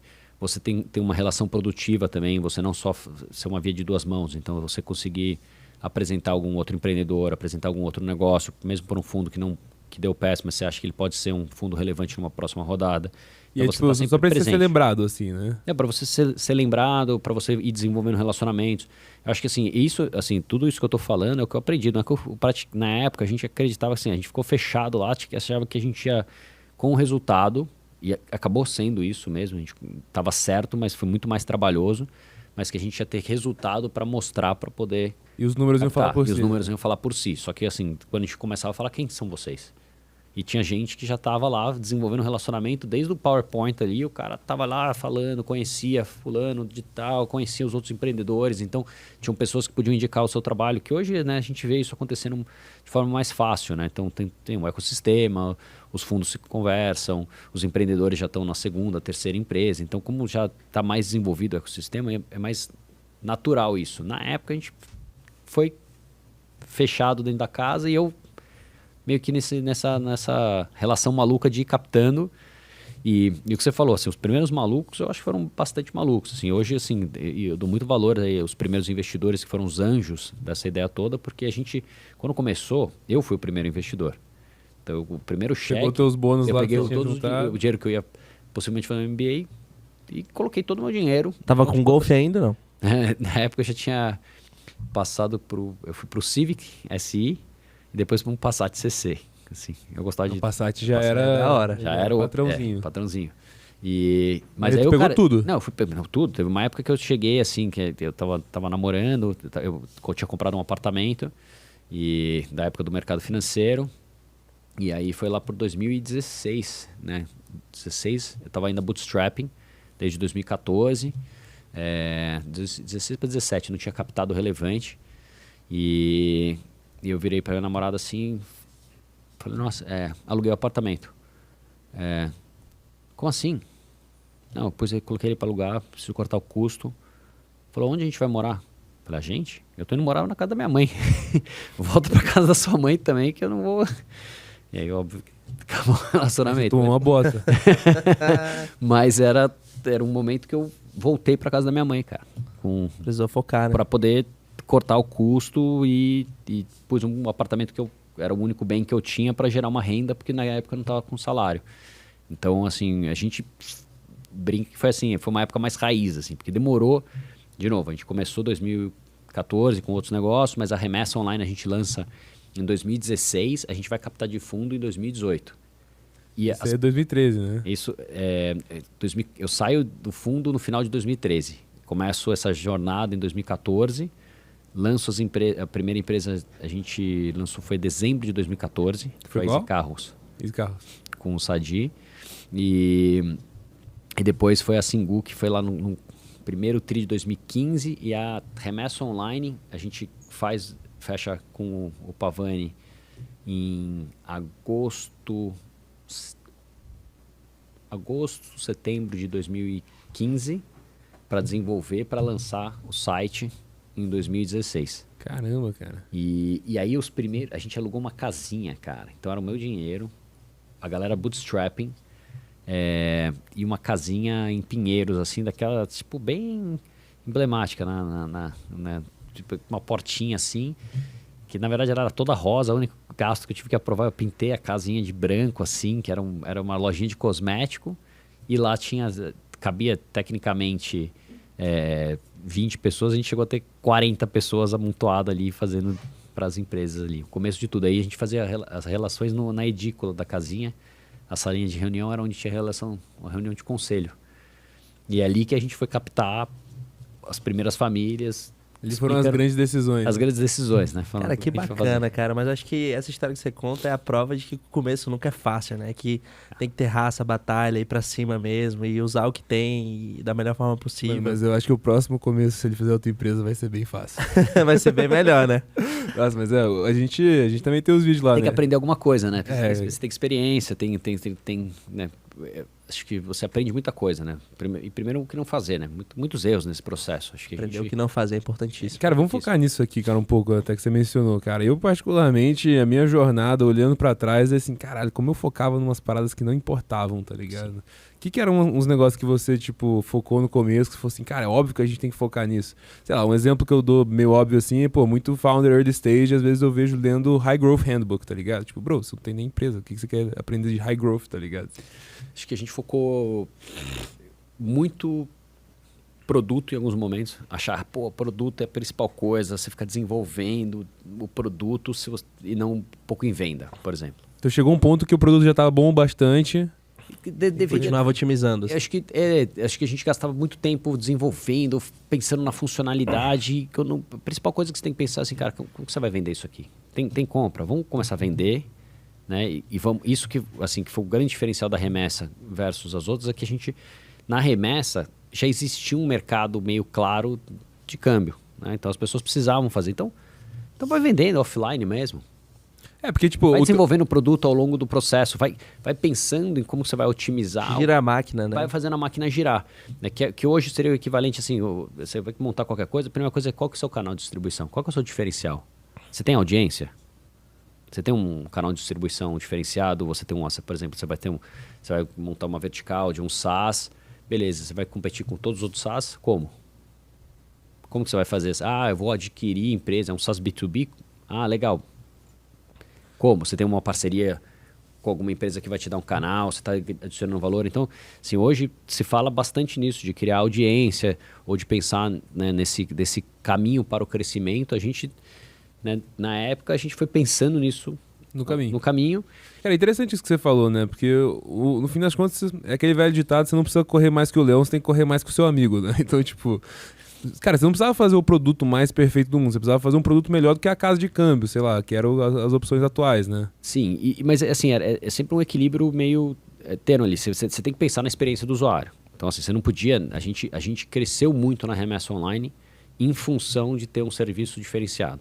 Então, a gente sempre focou em dar o melhor atendimento. Se deve ser alguma coisa errada, a gente pensar no CX, deixar assim pra gente... Então, até hoje, o NPS da remessa online é acima de 80. Um produto financeiro, se olhar a nota do Reclame Aqui, até na época que eu acompanhava, agora estou no conselho, estou menos, mas a Reclame Aqui era 8.9, então era a maior nota de produtos e serviços financeiros. Então, com foco, um atendimento para você conseguir ter, de fato, esses clientes recomendando você. Isso daí já era uma grande diferenciação. Assim, isso era o que a gente focava. De onde veio essa pegada? Que não era óbvio no mercado financeiro, né? Não era óbvio no mercado, mas era o foco, assim, a gente não tinha dinheiro. Então a única forma que a gente podia se dar certo era se a gente tivesse, primeiro, tráfego orgânico, né? Segundo, se os clientes recomendassem o nosso produto. Era o boca a boca. Não dava para ficar gastando marketing, pensar em branding. Tanto que a gente começou muito por marketing de performance, porque era o que a gente conseguia metrificar e ter uma relação bem clara de que, pô, tá tendo retorno, não tá tendo retorno. O dinheiro era muito contado, né? Então o SEO foi a base do crescimento, o Member Get Member foi a base do crescimento, né? O boca a boca, antes de ter o Member Get Member, né? Porque a gente ia até criar uma ferramenta para isso, foi depois, né? O boca a boca era o que fazia crescer. Mas falando dos erros, acho que assim, né, voltando para esse ponto, acho que essa questão de focar muito em produto.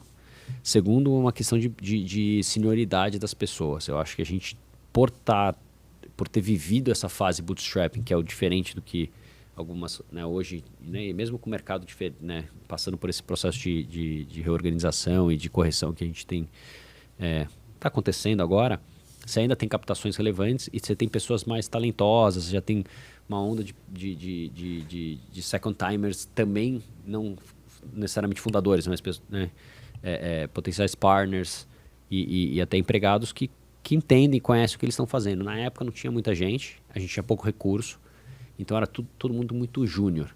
Tá?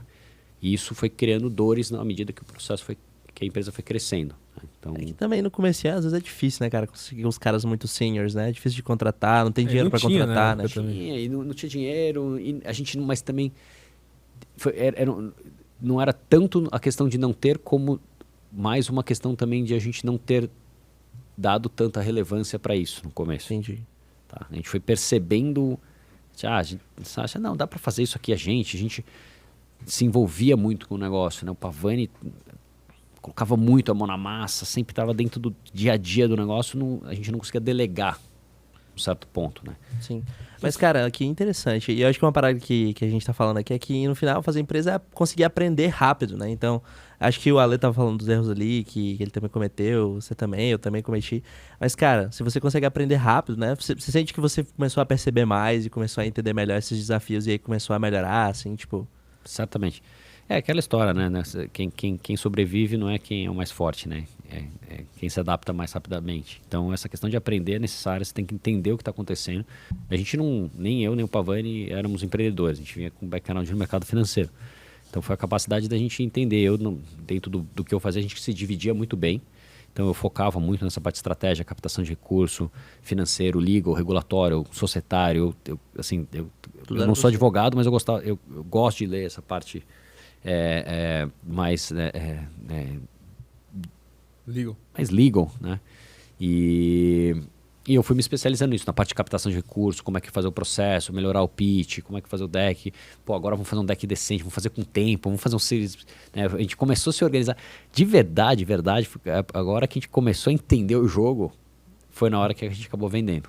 É mesmo, cara. Porque foi tipo, a gente começou a preparar um Series C, assim, putz, com CRM. Eu já tinha montado o CRM, já tava, né, desenvolvendo relacionamento, a lista dos fundos, como é que eu vou fazer esse processo, a captação, como é que eu já estava desde o Series B mantendo os fundos ativos, o que eu podia fazer, eu contratei uma pessoa para fazer o deck, porque antes que eu fazia, o deck era eu mesmo, então os decks pareciam meio que, lembrava muito a época do investment banking, então meus decks eram sempre muito menos design colorido ou imagem, era muito dado, informação, mais pragmático. Depois eu peguei um designer para fazer o deck, fui pro Série C, cara.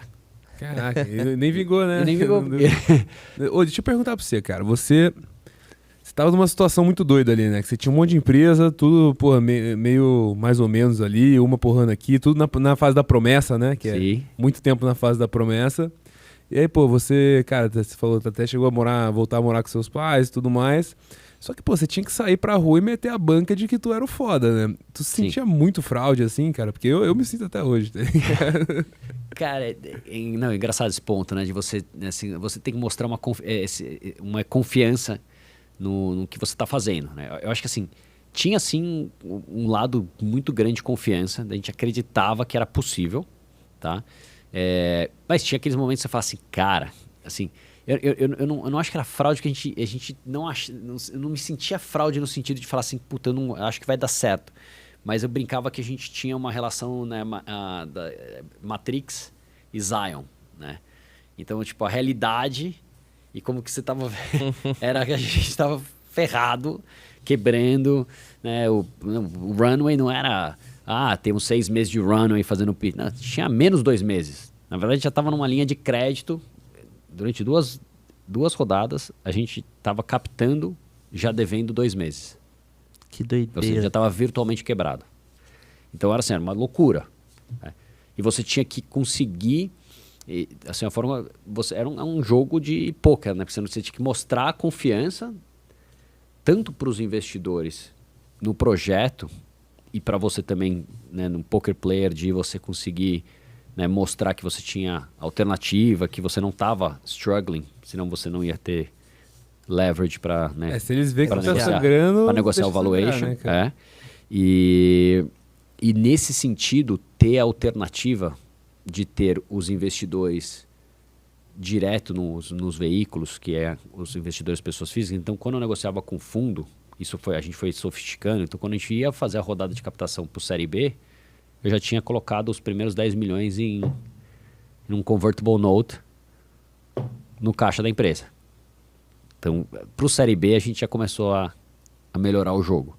Então, a gente já estava mais preparado. Mas até o Série B era essa loucura. E para dentro da empresa também, né? A gente não conseguir transmitir sempre uma serenidade de que tudo estava dando certo, sendo que você estava olhando e falando assim, cara, eu não sei se eu não vou conseguir pagar a folha esse mês. O negócio está colapsando, né? E teve uma dessas vezes que os sócios tiveram que aportar para a gente colocar a folha, que foi entre o CID e o Série A da remessa. Então a gente colocou. Então acho que assim, esse momento assim, hoje eu vejo assim, na hora que você está começando, é que o pitch, o primeiro momento, e aí esse é um dos erros assim, que a gente teve. Eu vim muito desse background de mercado financeiro, de dados, então eu trazia muito menos o sonho, muito mais o que estava acontecendo. E tentava subsidiar isso. Então eu fui virando mais vendedor ao longo do tempo. Você aprendeu que o bagulho é o sonho, né? Você tem que, mas no começo brilhar o olho, né? Você tem que vender o sonho, porque não tem nada. Não tem nada. Tem que vender mas você o sonho. Eu até hoje tenho um pouco de dificuldade disso, assim. Você pensar assim, cara, que você sentar agora, né, se fosse, né, empreender, fazer um próximo negócio, beleza, até hoje em dia, né, você tem, como você disse, second timer, você tem mais opções, você consegue captar, você começa a montar um negócio. Cara, mas você vai fazer o quê? Aí você vê o cara fazendo aquele pitch mega sofisticado para fazer uma captação no PowerPoint do que ele acha que ele vai fazer. Eu tenho uma dificuldade de contar esse sonho assim, dessa forma. Assim. Então, pode ter uma visão. Se o cara tem uma visão, cara, eu vou ter que aprender muita coisa aqui no caminho. Eu quero tentar resolver um problema aqui. Mas acho que você tem que ter esse meio termo. Assim, você tem que ser pragmático e vendedor ao mesmo tempo. E posso falar, cara, hoje que a galera já tá mais gato pingado, assim, né? Já foi enganado demais aí nessa última... Os investidores estão apreciando mais, eu diria. Quem é mais, tipo, realista. Fala assim, cara, a gente tem essa visão, acho que vai ser desse jeito, mas, pô, honestamente, a gente vai errar pra caralho no caminho e tal. Então, não posso garantir que tudo isso aqui vai acontecer, mas eu sou bem confiante nessa tese e essa aqui, né? Eu acho que, pouco disso. Tá ficando mais... Cara, isso foi uma coisa... Mas você tem que ser sonhador. Tem que vender mesmo sendo falando honesto, né? Porque, no final de contas, assim, quem é que tá tomando o maior risco? Na verdade, agora com uma indústria formada, você vai captar de fundo. O fundo você é mais um lá de 20. Se for um fundo muito concentrado, um de 10, um de 5, talvez. Mas na média você vai ser um de 15. Né? Mas o projeto para você... É um de um. É um de um. Né? Então, assim, se você está fazendo isso e você tem um custo de oportunidade alto, já é... Assim, você tem que acreditar que o negócio vai dar certo. Né? Você já é meio sonhador. O que você vai fazer? Você não sabe. Você não tem a menor ideia. Você sabe que você vai naquela direção. E olhe lá, né? Você pode pivotar no meio do caminho, mas você sabe que, cara, você já... Agora, com experiência... Pô, já vi isso aqui, você tem um pouco mais de confiança. Na época, eu acho que assim, até o negócio vingar mesmo, ou seja, os primeiros 5 anos, cara, era porque você tinha que dar certo. Acreditava também, né? Você, assim, não tinha opção. Tinha que fazer dar certo. Então, acreditava que ia dar certo e faz dar certo. Cara, eu adorei que você mencionou isso daí, cara, porque eu tenho um framework que sempre que a galera vai fazer pitch, pô, você investe uma grana, né? Cara, eu invisto, eu fiquei um pouco mais cético, então tô mais devagar como investidor anjo, mas eu gosto de investir para poder... Mas chega bastante pitch pra você? Chega. Cara, que pra mim também chega bastante, aí chega uns pitch, cara, muito ruim, tá ligado? E eu falo assim, cara, como que você consegue pitch tão mal essa parada? E eu tenho um framework que eu acho que que eu acredito hoje pra pitch, que é exatamente o que você acabou de falar. Que é assim, cara, tem uma pessoa que é a pessoa que mais acredita no teu negócio. É uma pessoa que largou a vida inteira dela, tá ligado? Largou o salário pica lá do JP Morgan, sei lá, pra fazer essa porra do teu negócio que você tá fazendo. Então, tipo, é só você contar a história que fez você se convencer a fazer esse negócio, tá ligado? E vai ser, uma história que de fato vai fazer a outra pessoa passar pela mesma epifania que você teve pra conseguir fazer isso. Faz sentido. Mas é que tem muita gente que eu acho que durante um período tava se emocionando com o que tava acontecendo e tava pulando ali porque, pô, tem nossa, que legal, rodada, valuation, M&A. Se convenceu de fato. Não é que se convenceu. Não, acho que eu quero fazer isso. E esse é o desafio que eu tenho. Assim, eu tenho uma dificuldade hoje de falar assim, as pessoas ficam perguntando qual é o próximo passo que você vai fazer, como é que tá, né? Eu tô, né, numa transição, tô no conselho da Remessa Online. E cara, de novo, sou focado. Então, primeiro eu tô lá focado em ajudar, em poder contribuir. E segundo que assim, começar a vender um sonho antes de ter certeza do que eu entendi a dinâmica. Então, talvez eu funcione um pouco diferente. Eu vejo que eu preciso de um tempo para organizar as coisas, para conseguir ver o negócio funcionando. Tem um mapa, né? Para poder falar assim, cara, eu tô convencido de que é isso que eu vou gastar meu tempo e é por isso que você pode investir. Né? Que é o que eu fiz lá atrás, foi isso. Primeiro eu coloquei o dinheiro. Depois foi quase uns 8, 10 meses até que a gente foi começar a conversar com os primeiros investidores, pessoas físicas. Então, assim, o negócio já estava andando. Ó, eu pus o meu dinheiro, o negócio está andando, e agora a gente... E eu só tô full time nisso aqui, ou seja... Cara, eu acho bem legal essa maneira sua de pensar, é uma maneira bem honesta com os investidores também, com você mesmo, pra você conseguir entrar com mais clareza, né, na ideia, na empresa que você vai fazer. Mas no final do dia, cara, sempre vai dar merda, né? É o que a gente sabe, sempre vai dar problema, sempre vai ter dificuldade.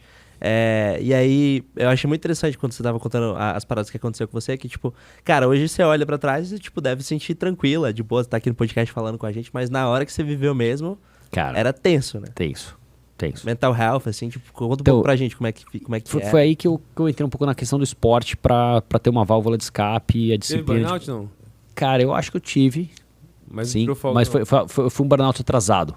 Meu burnout ele veio depois do processo. Entendeu? Foi depois que terminou o ciclo da venda, assinou os contratos, veio de uma vez. Passou por um processo que, lembra que para mim depois ainda tinha a relação com todos os investidores, então assim, o deal para mim foi acabar 3 meses depois que o deal foi anunciado, ou 4 meses depois que o deal foi anunciado. Então essa pressão, acho que esse momento final assim foi um momento que deu uma desgastada assim, mas por que eu falo, acho que eu tive, porque assim, eu tava treinando nessa época, eu treinei foi a hora que eu decidi fazer um triatlon. Fora que eu comecei a treinar tanto. Quando que você resolveu começar a se cuidar, cara? Cara, 2018 para 19. Então a venda foi 2021? Foi 2021. 22 que entendi. Concluiu. Você chegou a ter quantos quilos? 2018 eu tava com 110 quilos. 110 quilos, cara. Cara, e aí pra quem não sabe, eu conheci o Alê e aí a gente se reconectou depois e eu não sabia que ele era ele, porque quando eu conheci ele em 2017, lá em São Francisco, na Endeavor, né, um eventinho happy hour que teve lá, ele falou assim, não, porque Marventes, porque Remessa Online, blá blá blá, eu falei assim, caraca, velho, esse cara tá fazendo 50 negócios, porque cara viajado, mano. E eu trampava no Ebanks na época, né, coincidentemente foi quem comprou vocês depois. Foi graças a mim, sabia? Tipo, metendo tipo Naldo, tá ligado? É por isso, eu fiz as coisas. Tipo, pô, eu falei pra Alfonso, compra eu deixei ele lá, o cara é fera, pô.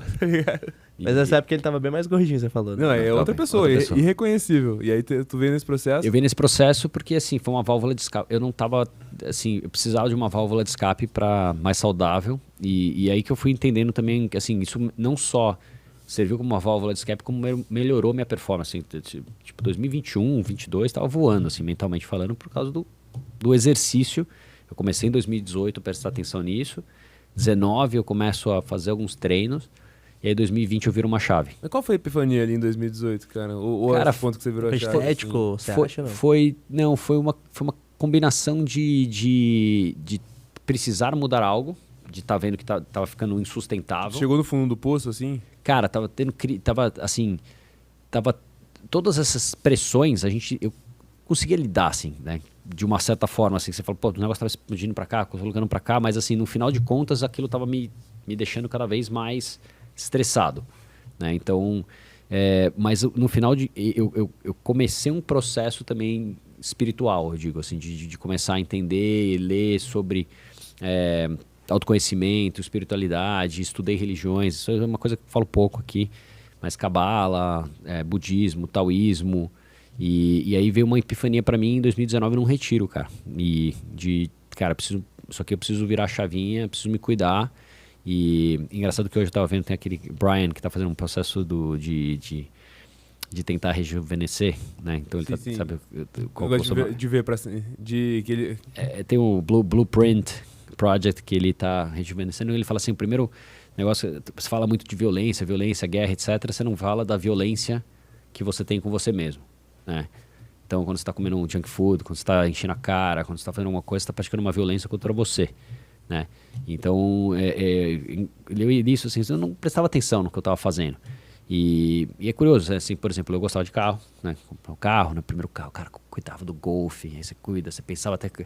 Depois você trocou, quando o Passat, você pensa no combustível, não vou parar nesse posto de gasolina, vou parar nesse outro posto, você faz a revisão, etc. Cara, a gente é uma máquina, cara. Uma máquina perfeita, né? Que está funcionando muito mais, assim, revolucionária do que qualquer outra máquina. E, cara, que atenção que a gente está dando para isso. Foi mais ou menos isso. Assim, como que a gente está... Como que você está se cuidando para você ser o seu melhor? Né? Para você cuidar do hardware, né, cara? Tem que cuidar do hardware, cara. E é do software, é do hardware e do software também. É uma combinação físico, mental, espiritual. Eu acredito nos três, assim, do equilíbrio. E, cara, e aí foi esse entendimento. E começou com uma coisa de meio tipo... aqueles caras que se chamam de biohackers, de tentar fazer produtividade. Eu li um livro do Steven Kotler, que é o Stealing Fire. E, pô, falava um pouco disso, de produtividade, como você entrar naquele momento que você está in the zone, né? Que os atletas falam muito, assim, por exemplo, o cara tá jogando tênis e de repente parece que a bola parece que fica em câmera lenta. Tudo entra. Todo aquele momento que você encaixa. Tem momentos que existe, cara, esse momento que o negócio parece que o tempo desacelera. Quando você tá trabalhando, que você tá produtivo pra caramba, aquele momento que você não vê o tempo passar, de repente você passou 6 horas e, cara, você resolveu tudo que você precisava resolver. E, na verdade, isso é um estado mental que você consegue entrar e você consegue se cuidar para estar cada vez mais produtivo, tá? Então, o dia que você faz um dia legal, você acorda do dia diferente. E aí você acordou diferente, esse dia ficou melhor, o outro cara, dia é melhor. Eu quero ir fundo nisso aqui, cara. Vamos pegar... Você tava ali no fundo do poço, cara. Vamos pegar uma pessoa... Ó, você que tá assistindo aí, tá ferrado, empreendendo, cheio de problemas de mental health, não tá vendo que não tá cuidando do teu hardware, e você quer começar a se cuidar. Qual o primeiro passo, cara? Tipo, imagina que tentar fazer um 180 de cabeça vai dar tudo errado, né? Cara, exatamente, você tem que começar pequeno, né? Então, assim, de novo, aí cita lá o que make your bed every day, né? Você tem que colocar um objetivo fácil, né? O que é esse make your bed every day? É fugiu o nome dele lá, que é o Navy SEAL. Do Joko. Não sei se é o Joko, que é o que... Agora posso estar misturando a referência, mas, enfim, você fala assim, cara, começa com uma atividade simples, começa com o básico. Então, corta alguma coisa que está te prejudicando. Mas corta mesmo na raiz. Aí que é a parte difícil. Ou muda um hábito. O Poder do Hábito também é um livro muito interessante, cara. Começa com um hábito fácil, cara. Já leu Atomic Habits? Atomic Habits também pra mim é bem melhor que o Poder do Hábito. O Poder do Hábito, você lê os 2 primeiros capítulos, depois é só a mesma coisa. É a mesma coisa, vai repetindo. Eu tô lendo Atomic Habits agora, mano. Tô achando bem legal. Então, se você consegue mudar um hábito e fazer desse hábito, né, uma rotina, né? De fato, quer dizer, mudar uma atitude e fazer disso um hábito positivo, isso vai influenciando outras questões positivas. Então, se você escolhe alguma coisa... Eu acho que você tem que escolher uma coisa que seja um pouco cortar na carne, tá? Qual foi o teu primeiro? Eu cortei, cara... Eu fiquei 1 ano e meio sem encostar uma bebida alcoólica. É mesmo? Eu cortei álcool. Cara, isso faz diferença bizarra, né? Uma diferença bizarra. Aí eu cortei o álcool, comecei a cortei junk food, cortei refrigerante. Aí eu cortei um tempo alopáticos, qualquer tipo de remédio. Eu fiquei, tipo, 100% focado em, cara, eu quero... Como que eu consigo melhorar minha performance? Você que tá em casa aí e quer fazer empresa, para de tomar cerveja, cara. Quero tomar cervejinha. Aí eu falo, cara, mas como que eu vou fazer? Vai treinar, cara. Válvula de escape, vai treinar. Vai treinar. Porque, assim, existe aí, até biologicamente falando, cara, o álcool, ele entra num processo, né, neurodepressor. Então, se você tem um álcool, você tem um momento lá de dopamina, serotonina, você fica feliz um tempinho, cara, depois você tem não só um efeito químico, mas também você está biologicamente mais avariado. Então, assim, ele é uma droga mais depressiva. Sim. Cara, pra mim, a minha tese, assim, muito alinhado com isso, que eu tive uma jornada bem parecida esse ano, inclusive, né? Então, pô, eu tava no fundo do poço, tava completamente viciado em cigarro eletrônico, maconha, não conseguia trabalhar direito, burnout, o combo da tragédia, né? Que todo empreendedor acaba vivendo muitas vezes. E, cara, pra mim, a primeira parada foi, tipo, pô, eu preciso retomar o meu sono, cara. Porque o álcool, por exemplo, uma das principais coisas é que ele caga o teu sono completamente, né? Sim, o sono. Pra mim, a primeira coisa foi o cigarro eletrônico, cara. Eu sei que você é viciado em cigarro eletrônico. Larga essa merda, cara. É só parar, cara. Fica longe, joga fora. Não esconde na tua casa, não. Joga fora. Não fica naquela assim, ai, eu vou fumar só quando for dos meus amigos. Não, se teu amigo tiver um cigarro eletrônico e falar assim, guarda essa merda na minha frente, a gente vai parar de ser amigo, entendeu? Porque a parada é sinistra. O Ale, ele ficou radical. E acho que fez muito certo, cara. Porque quando você tem uma parada que é muito ruim mesmo, você tem que cortar. Óbvio que, tipo, moderação, hoje você deve tomar de vez em quando um vinho, alguma coisa, não sei, né? Eu ainda faço, eu voltei, uma parte de equilíbrio, mas eu ainda faço momentos de período, por exemplo, período que eu quero, agora tô num período que eu quero organizar as coisas, quero conseguir estar na melhor performance de volta e eu corto. Sim, mas até assumir o controle, né? Até você, tipo, ter o controle total, é importante você cortar 100%, né? 100%. E aí, putz, mas como? Você vai fazer, mas eu não vou conseguir, porque aí eu não sai, cara. É. Então, assim, o que é mais importante? É uma questão de escolha, né? Tipo, se você quer fazer essa mudança, você acha que é importante, você entendeu, e acho que as pessoas deveriam entender que é importante, porque senão você não consegue lidar com a pressão na hora que você está empreendendo e em várias outras situações, assim, porque assim, a vida é altos e baixos, assim, é certeza que você vai passar por um momento difícil, é certeza que você vai passar por um momento mais complicado, você tem que estar preparado para lidar com isso. Empreendendo, a gente entende isso claramente, só que talvez a gente não gastou essa energia, não foi educado Criando sistemas, para né, você cara? ter esse autoconhecimento e esse entendimento de que é necessário fazer esse cuidado. E não significa, cara, é uma batalha constante, tá? Não significa que isso, pô, legal, então agora você tá voando. Cara, não. Também tive um momento de baixa. Também preciso estar, pô, para voltar, para recolocar, para estar... Tanto que a tua maior baixa foi depois disso, né? Pelo que você tá falando, foi depois que vendeu, né? Em 2020. Teve o burnout. Exatamente. Mas eu não senti ela também. Porque eu tava treinando muito. Eu ainda tava voando no treino. Ano passado eu fiz 2 meio Ironmans, surfei Nazaré. Mano, essa vibe saúde... Foi em Nazaré, irmão. Surfei Nazaré, cara. Mano, essa vibe saúde é uma vibe muito irada, né, cara? Eu acho muito irada a parada Não, do ground. Reni, calma, tem que fazer uma pausa aqui. Tu já viu Nazaré, irmão? Mano, Tu já viu as ondas de Nazaré? Não. É bagulho de 18 metros. Eu surfei uma de 12 metros. Que isso, velho. Caraca, É um velho. prédio de 3 andares. Você tava intenso treinando pra fazer isso e Então, tal. na verdade eu tava treinando pra fazer triatlon. Isso aconteceu que eu conheci o Burley numa palestra que tava, a B-Hub tava fazendo uma palestra lá de um jantar que ele faz no Poteiro Valley Club e chamou o Burley pra fazer uma Quem é o palestra. bullying pra Carlos audiência? Burley, cara, foi o campeão mundial de ondas gigantes lá na época 2001, 2002. Ele foi um cara dos pioneiros, assim, do surf em ondas gigantes. Um cara que desbravou e também levou o Brasil assim pro resto do mundo como um país um primeiro surfista brasileiro a ter destaque internacional. Tipo o Guga do surf. E era um ídolo na minha época né, que eu surfava, tipo um Guga do surf, cara, e aí, cara, destravou isso. Isso é uma questão muito interessante. Quando você está preparado, você entender assim, a capacidade, muito relacionado ao empreendedorismo. Acho que você tem a capacidade de você entender do que você é capaz. Então, assim, dessa jornada de autoconhecimento, tanto, né, na parte física como também na parte, né, mais emocional, eu tava fazendo, eu entrei pesado no esporte, então triatlon, primeiro comecei com ciclismo, e eu fui me colocando em situações de desconforto constante, né, então, primeiro eu comecei com uma prova menor, eu fui colocando uma prova maior, fui colocando meio Ironman, então eu tava indo, assim, cara, beleza, tô conseguindo realmente sustentar E evoluir. e evoluir nesse sentido. Só que, cara, eu falei, por que eu tô fazendo triatlo? Com esse esporte aqui, cara, surf, cara, é uma coisa que eu assim, Sempre curtiu. sempre curti e eu tinha um sonho, assim, eu era casca-grossa, apesar de gordinho, eu dropava umas ondas grandes, os meus amigos falavam, cara, você precisa, pô, você seria um surfista de onda Da hora. Os caras viram o talento. falou, cara, você tem potencial. Brincavam com isso, né? Quando eu tinha uns 20 e poucos anos. E aí eu, cara, na hora que eu vi a palestra dele, cara, eu olhei e falei assim, caraca. Aí eu levantei a mão e perguntei, falei, o que é preciso para surfar Nazaré? Ele falou, cara, se você tiver físico, 50% é mental. Eu fiquei com isso na cabeça. Falei, cara, eu quero surfar Nazaré. Meu irmão, e aí tu caiu na onda de 12 metros? Não? Eu caí na onda de 12 metros, cara. Caiu Que feio. Caí feio. loucura, cara. Eu peguei várias, tá? Eu peguei várias ondas, acabou que foi o processo, mas o mais louco foi essa onda que eu caí. Porque foi aí que eu testei a combinação dos dois, do mental com o físico. Então, toda a jornada, ela rolou em 45 dias. Tipo, depois eu fiquei um mês tentando falar com ele, até ele me atender. Daí ele topou me treinar. Daí eu fiz um treinamento de 45 dias. Aonde? Cara, treinamento, tipo, ele foi me passando um curso online de apneia, um curso piscina. Eu treinei por conta própria. Fiz uma planilha. E tipo, técnica você já tinha? Cara, eu nunca tinha feito tall-in. Nunca tinha sido puxado na minha vida. Nossa, eu achei animal fazer towing. Eu fiz uma vez com ele na barra, mas eu tinha a base do surf, entendimento de leitura de onda. O que é isso? Twin? Towing é quando você é puxado pelo jet ski. Ah, jet tá. te larga dentro da onda, você não precisa remar.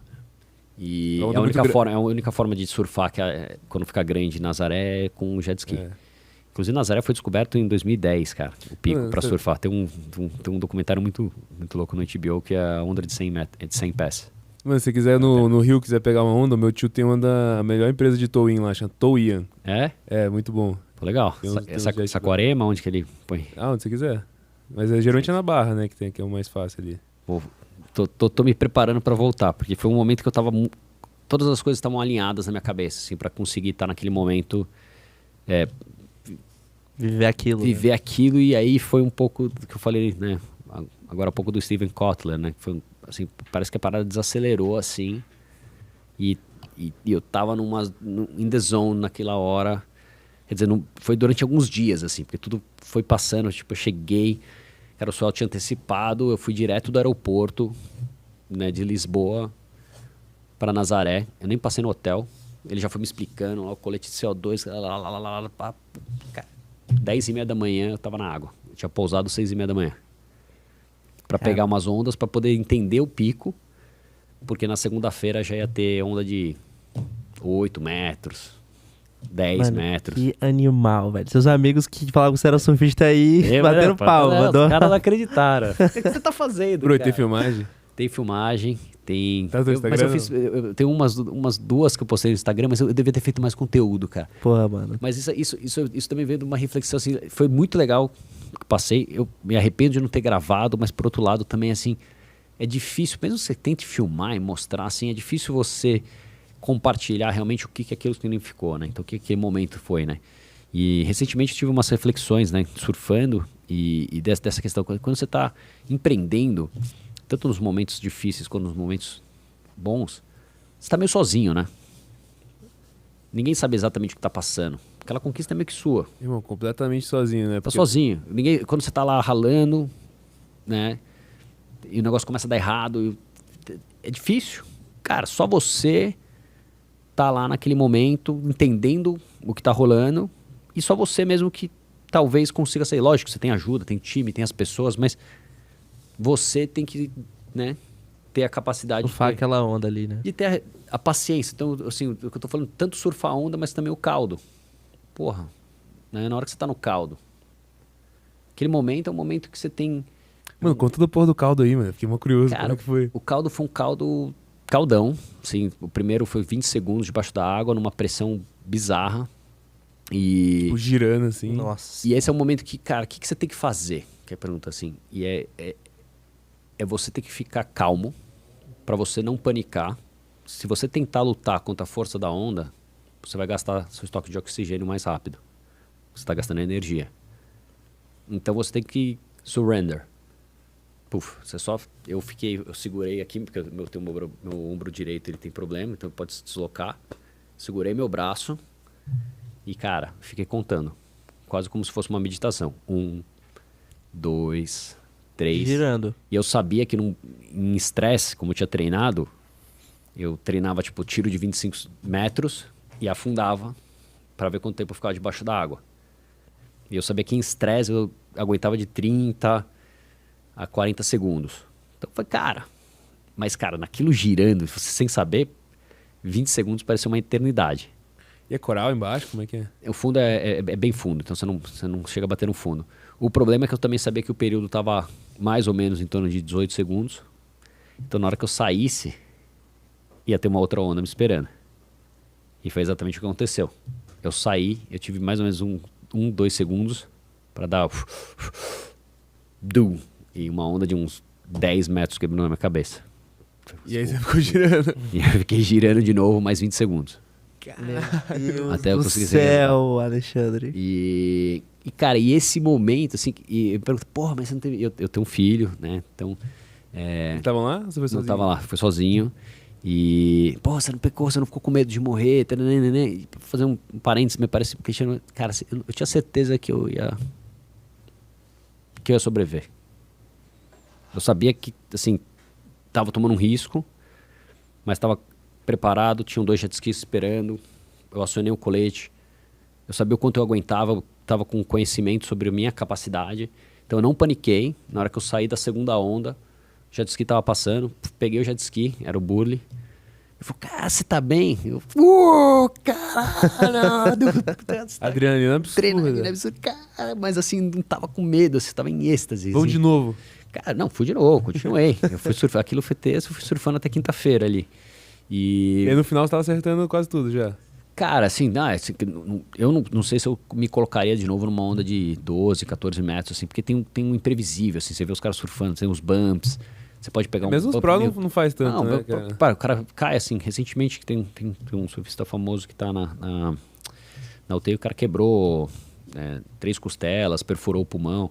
O impacto da água, cara, você tá descendo, às vezes você vai pegar, sei lá, 50 por hora, 60 por hora, dependendo da velocidade que você for dropar a onda. Nesse impacto, cara, você já se machuca.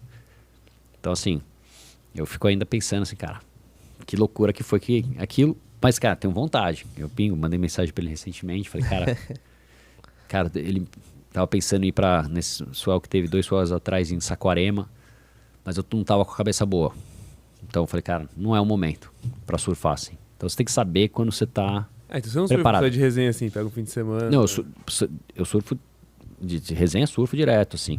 Eu só tô dizendo para surfar ondas grandes. Ondas né? grandes. Situação assim, mais extrema. Tipo uma situação extrema, tô dizendo ondas para jet ski, tal-in, numa situação extrema, acho que você tem que estar com a cabeça muito boa. E mesmo, cara, com um mar grande, assim, recentemente peguei um mar de mais de 2 metros e tava sozinho, assim, cara, e fiquei refletindo assim, eu sabia exatamente o que eu tava fazendo, mas assim, já vi muito brother passar perrengue nessa situação. Então, assim, acho que você tem que ter um conhecimento, um autoconhecimento e um conhecimento da situação para você se colocar nessas situações de risco. Mano, que da hora. Obrigado por compartilhar essa história. Não, essa parte foi a mais emocionante foi muito pica, velho. E, mano, e um cara que consegue sobreviver, fazer um bagulho desse, você vai fazer o que você quiser da vida agora, velho. Cara, então tem um pouco disso, mental. né? De você conseguir... Eu gosto de estar nesse lugar de desconforto, de você conseguir estar passando por um desafio e ter uma superação e você entender... E tá muito relacionado à sua parte mental, com a sua parte física. Você cria poder mental, músculo mental com a situação dessa. Cara, exatamente, cara. Uma pira que eu entrei recentemente, que me colocou nessa pira, foi o Vitor lá da Wildlife, que ele fala que uma das maiores receitas da felicidade é você ver prazer na dor.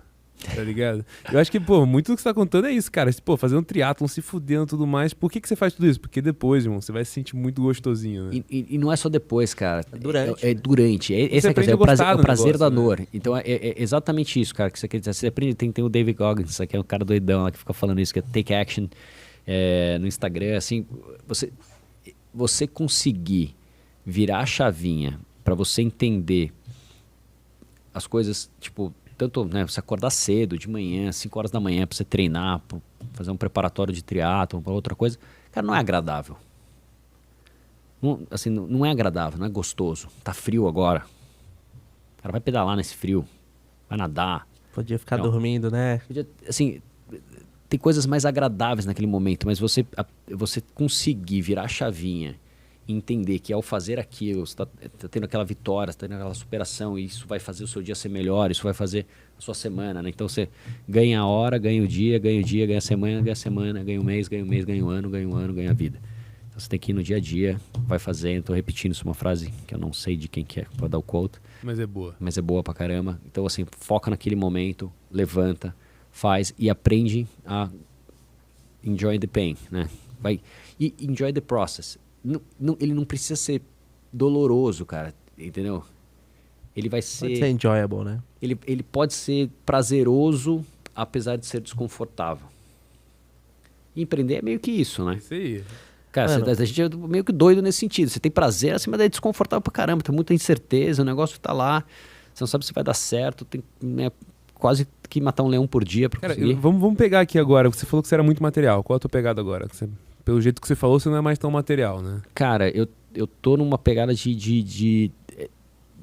desse desenvolvimento de autoconhecimento, de entender o que eu sou capaz, mas não só numa pegada mais física, né, no que o resultado, né? Eu acho que no ano passado eu tive essa hipermania de, porra, vamos fazer um meio Ironman, surfar uma onda de 12, daí eu tava, o ano que vem eu vou surfar, vou fazer um Ironman inteiro e vou surfar uma onda de 20, né, ou 24, né, vou dobrar a meta, aquela brincadeira.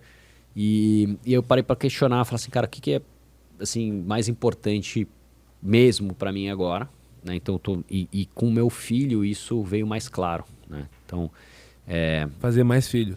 eu vejo hoje que esse processo assim de ter um filho é a coisa muito importante nesse processo de autoconhecimento, no sentido de, cara, o que eu quero deixar de legado para ele, né? O que eu quero poder ensinar, mas também aprender com ele, né? Então eu estou muito nessa pegada agora, assim, continuo lendo bastante. Eu acredito muito que eu tenho um conhecimento adquirido e uma pegada nessa parte de empreender que vai me fazer empreender de novo, tá? É uma questão de tempo, mas eu também estou num processo de conseguir desenvolver cada vez mais esse meu autoconhecimento, meu entendimento, sem ser numa pegada mais material. Então, assim, o que é uma medida de sucesso para mim hoje não está mais relacionada a uma questão financeira. Mano, que maneiro. Não. E já vem, assim, lógico que tem, assim, eu acho que hoje você tem puta, legal, o cara falar isso porque ele Já tirou uma grana. tirou uma grana. Pô, tem um lado de que eu consegui equacionar isso. Isso é verdade, né? Então, acho que tô com um conforto financeiro, mas eu poderia ter uma missão de muito mais. Eu acho que, assim, de novo, fui vendendo participação na Road, então, assim, eu já era bastante diluído dentro da estrutura da remessa quando foi vendida, mas entre querer mais disso e querer desenvolver mais o meu potencial, eu prefiro desenvolver mais o e, meu cara, outras potencial. áreas, né? Essa daí também eu acho que é uma E isso vai conclusão. trazer um resultado em algum momento. Mano, posso fazer uma pergunta pra ele? Conta pra gente dessa sua vibe, mano, do ground, velho. Que eu achei muito maneiro que você tava contando. Que tem a ver com essa parada de autoconhecimento, né? Pra dar contexto, a gente foi fazer uma caminhada lá no Ibirapuera e tal, a gente tava caminhando e falou assim, vamos fazer um grounding. Aí eu e o Renzão, a gente olhou um pro outro e O falou que assim, é ground, papo né? é esse, cara? O que é isso? E aí, pô, a gente tirou o sapato e aí, pô, botou o pé no chão ali, conectou com a natureza e foi muito gostoso. Agora eu dou praticando. crédito, pratico, falo pros outros fazerem também. É muito massa. Cara, Vale, tem a ver, muito boa. tá esse processo. O grounding tem muito a ver com uma descarga eletromagnética, você deixar um pouco da energia circular para dentro da natureza. Acho que eu tenho tá relacionado a essa parte de autoconhecimento de bem-estar, assim, de entender como que eu posso estar bem, né? Tanto praticando meditação, exercício, alimentação, dormir melhor. E eu tenho essa pegada de buscar esses caminhos mais alternativos. Então, acho que essa questão do contato com a natureza ela é extremamente necessária para te dar uma aterrada, né? Inclusive, eu acho que se você mora em São Paulo e você não vai no Ibirapuera direto em algum parque, você é muito trouxa. Exato. Aí, então Tem vai que no ir. parque. Cara, mas eu morava do lado, cara. Eu moro ainda perto do Ibirapuera e demorou um tempo pra eu ir, cara. Foi a partir de 2019 que eu comecei a frequentar. Depois que você saca, você vê como melhora a qualidade de vida, né? Cara, tem que ir no parque e tem que fazer o ground, né? Fazer o grounding, fica descalço. Tem o bagulho do sol Então, de manhã simples. também que você fala, né? Tomar um solzão na cara. Tomar um sol na cara, você acordar, a primeira luz do dia, em vez de ficar tentando pegar o celular. Cara, não significa que eu consigo fazer isso todo dia, não, cara. É um desafio. Primeiro que agora tá frio, eu te falei, é difícil, mas, cara, você pegar, acordar e ficar, tipo, scrolling no celular é a pior coisa que você pode fazer. Sim. Então você tem que acordar e tomar uma atitude. Então acordar, fazer um exercício, sair ao ar livre, tentar tomar uma luz do sol, pensar no que você vai fazer, você vai se alimentar, escolher bem o alimento que você coloca no corpo. Eu faço muito jejum em função disso também, então tem Eu fiz um jejum de 3 dias essa semana. Olha lá. Que E aí, doideira, o que mano. você aprendeu com isso? Cara, já tinha feito alguns assim, mas eu acho bem legal, cara. É muito doido como parece que tomou Venvance. Você fica mais ligado, né? Pô, você fica ligadaço, assim, tá trabalhando gastando com energia. ninguém, cara. Essa história de, você ficou animado, pô, comi pra caramba, parece uma jiboia, tô meio pra baixo. Cara, se você estiver comendo, ficando pra baixo, você tá comendo errado. Mas cafezinho você tava tomando, né? Cafezinho eu tomei e água com limão, assim, só. Cara, 3 dias eu acho que não fiz não, mas um de 2 dias, assim. E, cara... É vibe. E, pô, vários benefícios legais. Tem negócio da autofagia também, né? Parece que você, pô, mata os cânceres e tal. Assim, tem vários... Eu acho que eu gosto muito de jejum intermitente. Eu acho que, assim, se você pensa nesse estudo de longevidade, existe muito você estressar o seu corpo, né? O que acontece? Porque as pessoas, pô, as doenças, comorbidades, né? Estão mais associadas ao quê? A pessoa fala, pô, tem uma predisposição genética. Não, é alimentação e comportamento, cara.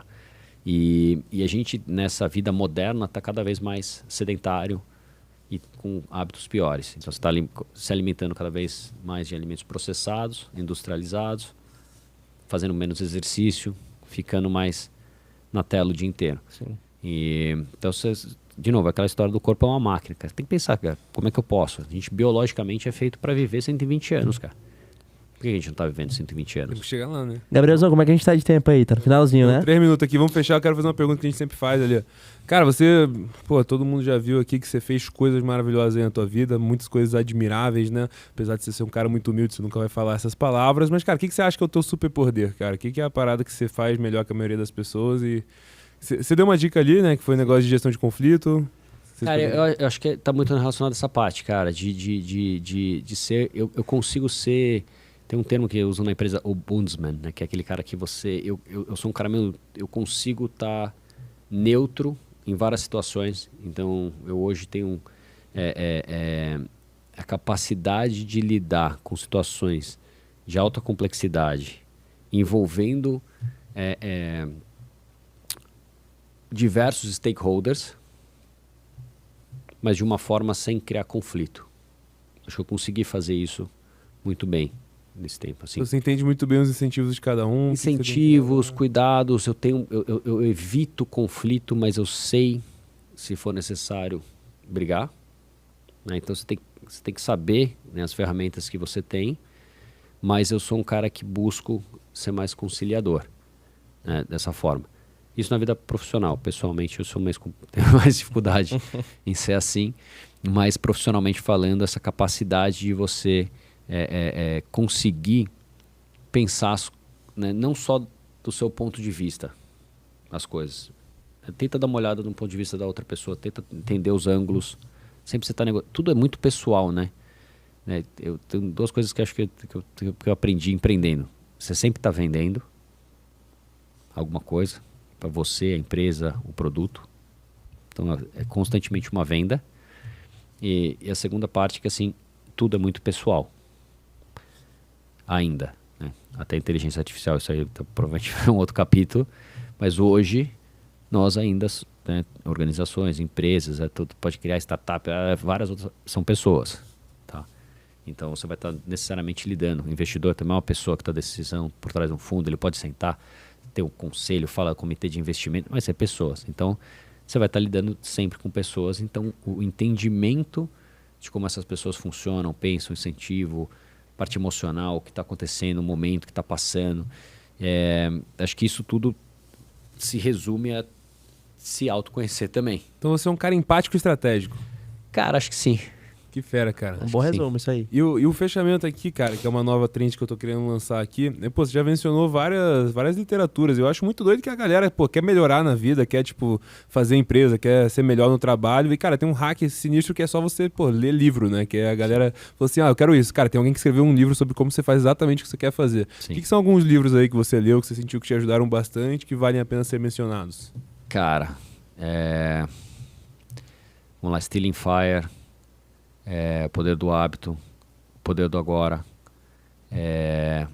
Mas aí eu tô misturando um monte de coisa, cara. Tô misturando até a parte New Earth, do Eckhart Tolle, o Discipline Equals Freedom e Extreme Ownership, do Joko. De cabeça. Eu leio muita coisa Mas esses maluca. são muito bons, Eles são muito bons. Depois eu posso passar. E você lê direto assim, cara? Como Cara, eu leio coisas... Assim, às vezes eu leio uma coisa de empreendedorismo combinado com alguma coisa meio maluca. Por exemplo, agora eu tô lendo o Emanuel do Chico Xavier. É o livro que eu tô Que lendo. maneiro, cara. Eu acho irado fazer isso É. também. Eu tô achando um livro bem atual, mesmo sendo um livro de uns 50 anos pra trás. O Gabe, que é um brother nosso, me deu o Alquimista, tá ligado? Paulo Coelho, tô achando muito irado. Aí do nada, eu tava lendo um livro sobre business, aí tô lendo esse agora. Eu Isso vou, é eu vou- muito eu vou maneiro. intercalando. Ler um pouco de livro de produtividade, livro de autoconhecimento, de espiritualidade.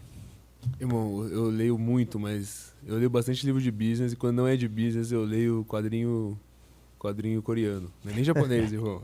É os coreanos que eu leio. Cada doido com a sua mania. Ali, cara, pô, prazer demais ter você aí com a gente. Pô, muito foda. um dos melhores Valeu, conteúdos galera. que a Mais um gente fez. GigaCast pra vocês, a lesão. Muito top. E é isso, fechou.